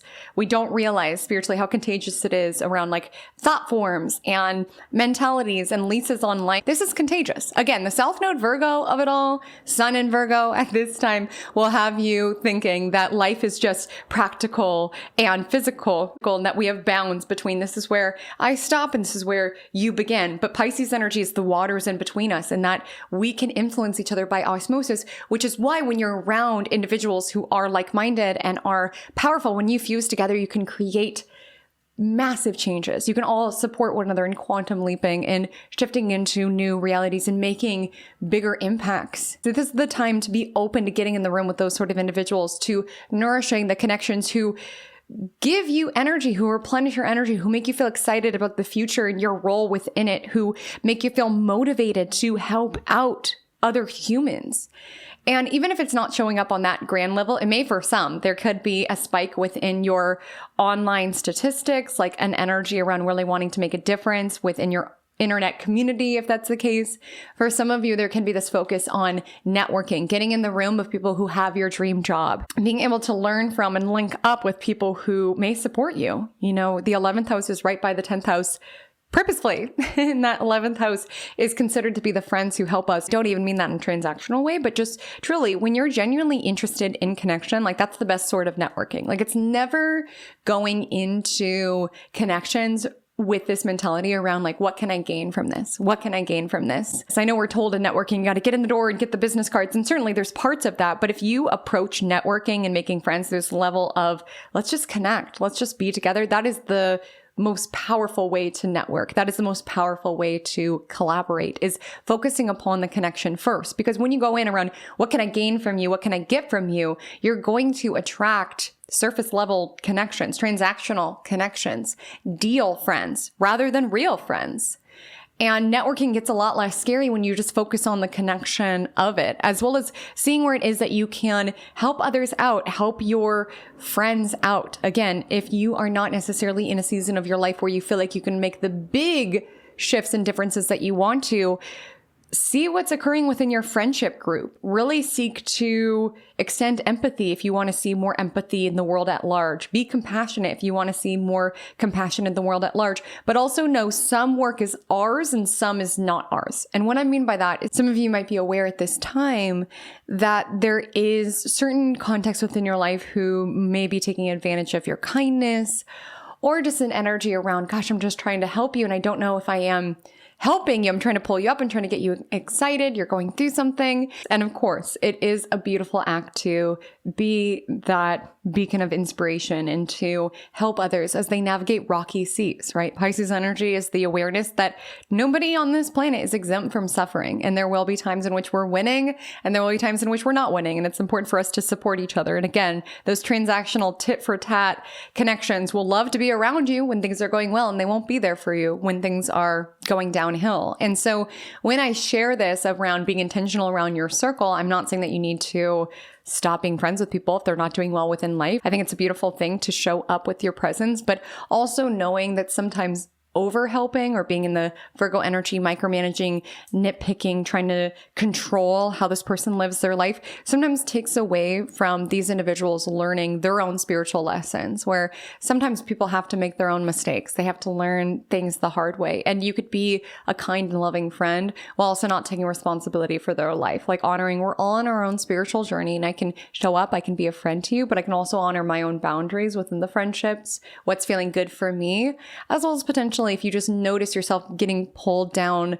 a darker path or a path that's not ideal, establishing necessary bounds. You know, the Pisces energy is around love that extends beyond conditions, that extends beyond titles, that extends beyond limitations. And so you can put a boundary between your human selves around, I don't want to spend as much time with you as before, while still loving that person from afar, praying for that person from afar. I also would say with this eclipse, it could be very powerful. Just pray for the world, pray for the alleviation of suffering of the world, pray for spiritual guidance around where it is that you can help, where it is that you can support. Some of you, if you do create online, you have a community, you are part of an organization, something like this. This lunar eclipse could be bringing you back to your why, or your desire to feel very soulfully and spiritually connected to how it is that you show up for the groups that you are a part of. And it's important to have a vision. In any sort of gathering, any sort of group, it's so powerful to connect with intention. It's not just around what we do, South Node Virgo, but the spirit of what we do, Pisces energy, the care and compassion of what we do, the vision of what we do, the dream of what we do, the hope and faith of what we do. I do feel for some of you at this time, you could get something that's been a dream of yours. Like you could just open your eyes and be like, whoa, I didn't even notice, but somehow I'm living in a version of my life that I used to dream of. Some of you, it's an invitation to get back to the dream, have a vision for your life, be very intentional around swimming towards it and being around individuals who will help you swim towards that, not in a transactional way, but just energetically support you, amplify you, not drain you. For others of you, you might find I'm getting what it is that I desire. I'm living in my manifestation. So dream of this and here I am. And really honoring that, savoring that is important, as well as knowing when we get anything that we desire, it's important to see where it is that we can help others. If we've been pulled up by certain individuals, it's important to extend that hand down around where can I mentor someone else? Where is it that I can help out certain causes that were supportive or beneficial for me? There also could be something around messaging, communication, being around individuals that are learning a particular skill that you are, as Jupiter in Cancer is most likely transiting your third house. There could be an energy around getting a certification or getting a skill of something that you've dreamed of, or just feeling into a particular topic that's going to be very instrumental in terms of the future that you are envisioning. If the Pisces lunar eclipse lands in the 12th house of your chart, this message is for you. You may potentially be an Aries ascendant. You may just have 15 degrees Pisces tucked away within the hidden house of the chart. But either way, this eclipse feels like being on the precipice. In that you've been doing a lot of work. I think a lot of you have been really diligent around clearing out the cobwebs of your life, releasing that which does not serve. And there could be this energy of being in this space of surrender, really trusting in the unknowns, trusting that you are where it is that you are meant to be, and really seeking to show up for your life rather than checking out. When we talk about 12th house energy, which, may I say, a lot of you have had a lot of energy concentrated in the 12th house. It could bring up a lot around our own self-undoing, our own self-sabotage, where it is that we numb ourselves or escape from our reality rather than participating in it. And in order for you to have the impact that you want to have, in order to fulfill your dreams, make your dreams come true, it requires you to participate within your reality. This experience has a lot of suffering. There's a lot of hardships within it. It's a valuable, brave thing to show up for your world, to feel the feelings even when they feel overwhelming, to cope in ways that might be a little bit more boring but are conducive for your peace, to look your self-sabotaging behaviors and tendencies squarely in the face rather than let them run rampant behind the scenes within your life, to show up for therapy or EMDR or anything that supports within your journey. But 12th house is not easy. It's not easy to bring a light to the house of the hidden. It's not easy to illuminate our subconscious processes. It's not easy to look at our escapism tendencies. This is not easy. And what's easier is to hit snooze on the 12th house energy around another day, I'll prioritize my healing or what's happening beneath the surface, because it's just that. It's beneath the surface and it impacts how we navigate this world. The 12th house is right by the first house. It's right by the ascendant. How we see the world, how the world sees us. The 12th house is easy to snooze and ignore, but energetically, vibrationally, it does impact every other arena of our life. And so this lunar eclipse in Pisces could really bring to the surface the underlying dynamics that are impacting your lifey stuff at this particular time, and knowing that it's not just lifey, there's spirit components to it. And what I mean by lifey stuff, the sun in Virgo and the South Node are in your 6th house, which is around day-to-day errands, routines. This is around, I got to take my dog to the vet and I'm having this work problem and I have to get this dialed in. It's all of the stuff. Whereas 12th house is kind of the abyss. It's that place of stillness and peace, and its highest vibration, or it's a space of feeling isolated and trapped within its lowest vibration. And you might be dealing with certain life stuff. Things could be busy. You could be in this energy preparing or just being very busy. A lot of people needing things from you or being of service to many other individuals. And it could be tempting within all of that noise to go by everything that is visible and tangible within your life rather than prioritizing the underlying dynamics. Where yes, there's this work problem, but it's also bringing a spotlight to certain patterns that you have, and that this work issue is giving you this opportunity, this spiritual, psychological opportunity to perhaps assert yourself within a new way, or to let somebody else take the reins in a new way. Like when we get so caught up in the matrix and what is physical and tangible, we can forget the soul's opportunity to grow and what is being presented at this particular time. I'm getting for some of you, you're actually being guided to rest, to check out from your reality if it's available. A lot of times when we have sun in the 6th house, it's just like things are very busy. And it's very easy to get swept away, to allow your outer world to set the pace. But I'm seeing, particularly around this eclipse, get quiet, meditate. A lot of times when we're scared of stillness, we are scared of peace. Like when we are constantly filling our lives with chaos and noise and being accessible to people at any particular moment and overworking, sometimes there can be this fear of the stillness. Because in that stillness, we have to face our demons. Our underlying subconscious processing comes to the surface. Our coping strategies to dull the demons come to the surface. Like it's a brave and bold thing to be in stillness, to be in silence. But that's where we can hear our soul speak, which a lot of times you will get spiritual guidance around the practical arenas of life when you are meditating. It's so interesting. They say if you can't meditate for 15 minutes a day, try meditating for an hour a day. Because the busier our life is, the more of service that we are to other individuals, the more we have to intentionally carve space to get quiet. Even starting your day, like I'm even getting like morning routine around deliberately setting the intent around how do I want to feel today? What do I want to experience today? How do I want to grow today? It helps you set the frequency for your life rather than your life setting the tone for you or the frequency for you around everything's getting crazy. So I just have to pick up the pace and deal with everybody else's problems. You're being nudged at this time to step into a more mindful way of being and to see the spirit and the soul in everything.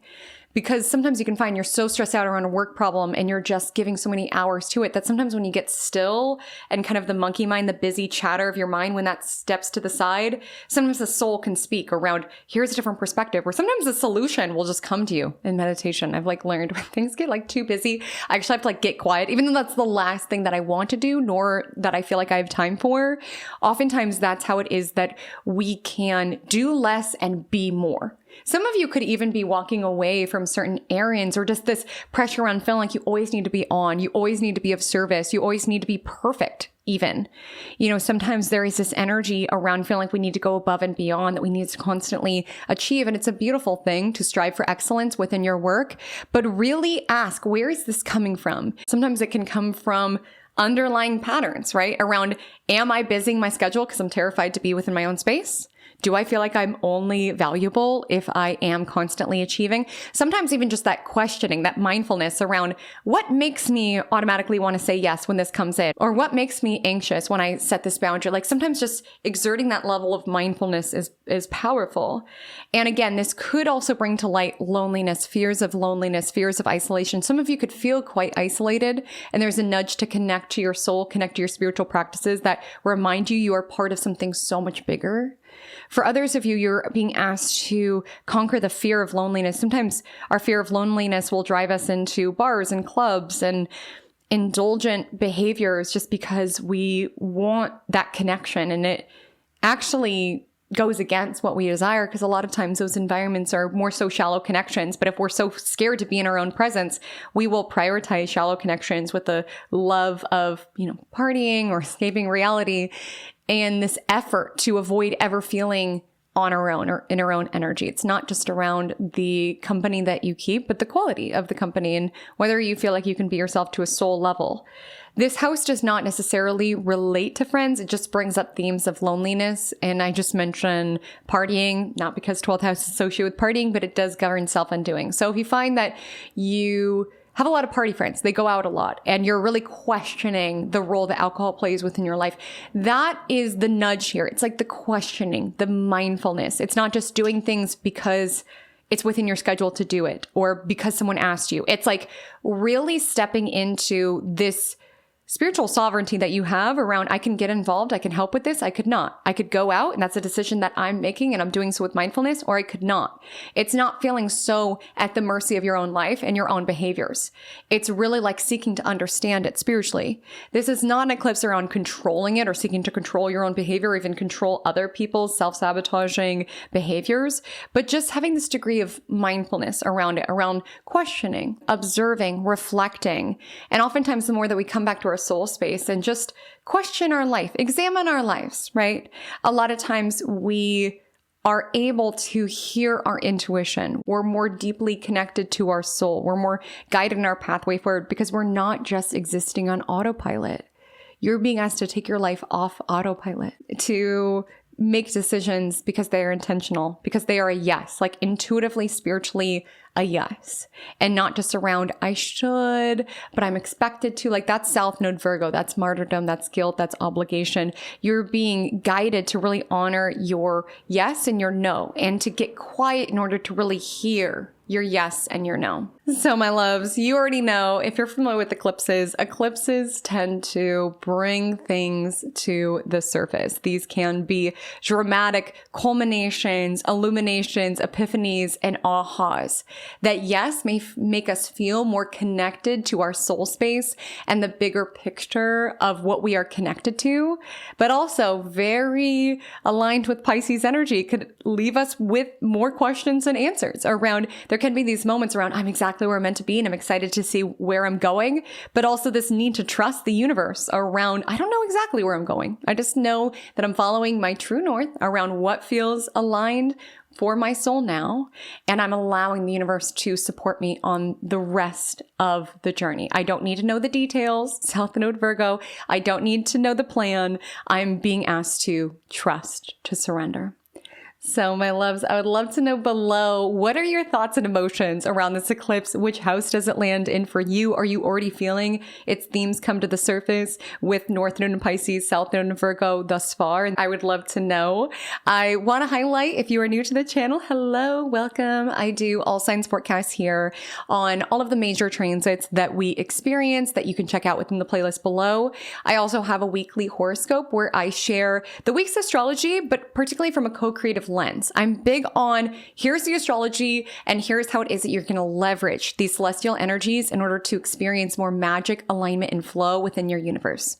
That's why it's called Magic Monday. So you can check that out. I'll drop that playlist below. It's also available as a podcast anywhere that you stream podcasts. Search Magic Monday by Haley Comet Astrology to find that. If you don't mind, if you made it to the end of the forecast, if you could like, comment, share it with a friend to get them prepared on this lunar eclipse in Pisces. My Instagram handle is at Haley Comet Astrology. My TikTok is the same. I would so love to connect with you over there. And until we meet again, drink lots of water and stay cosmic.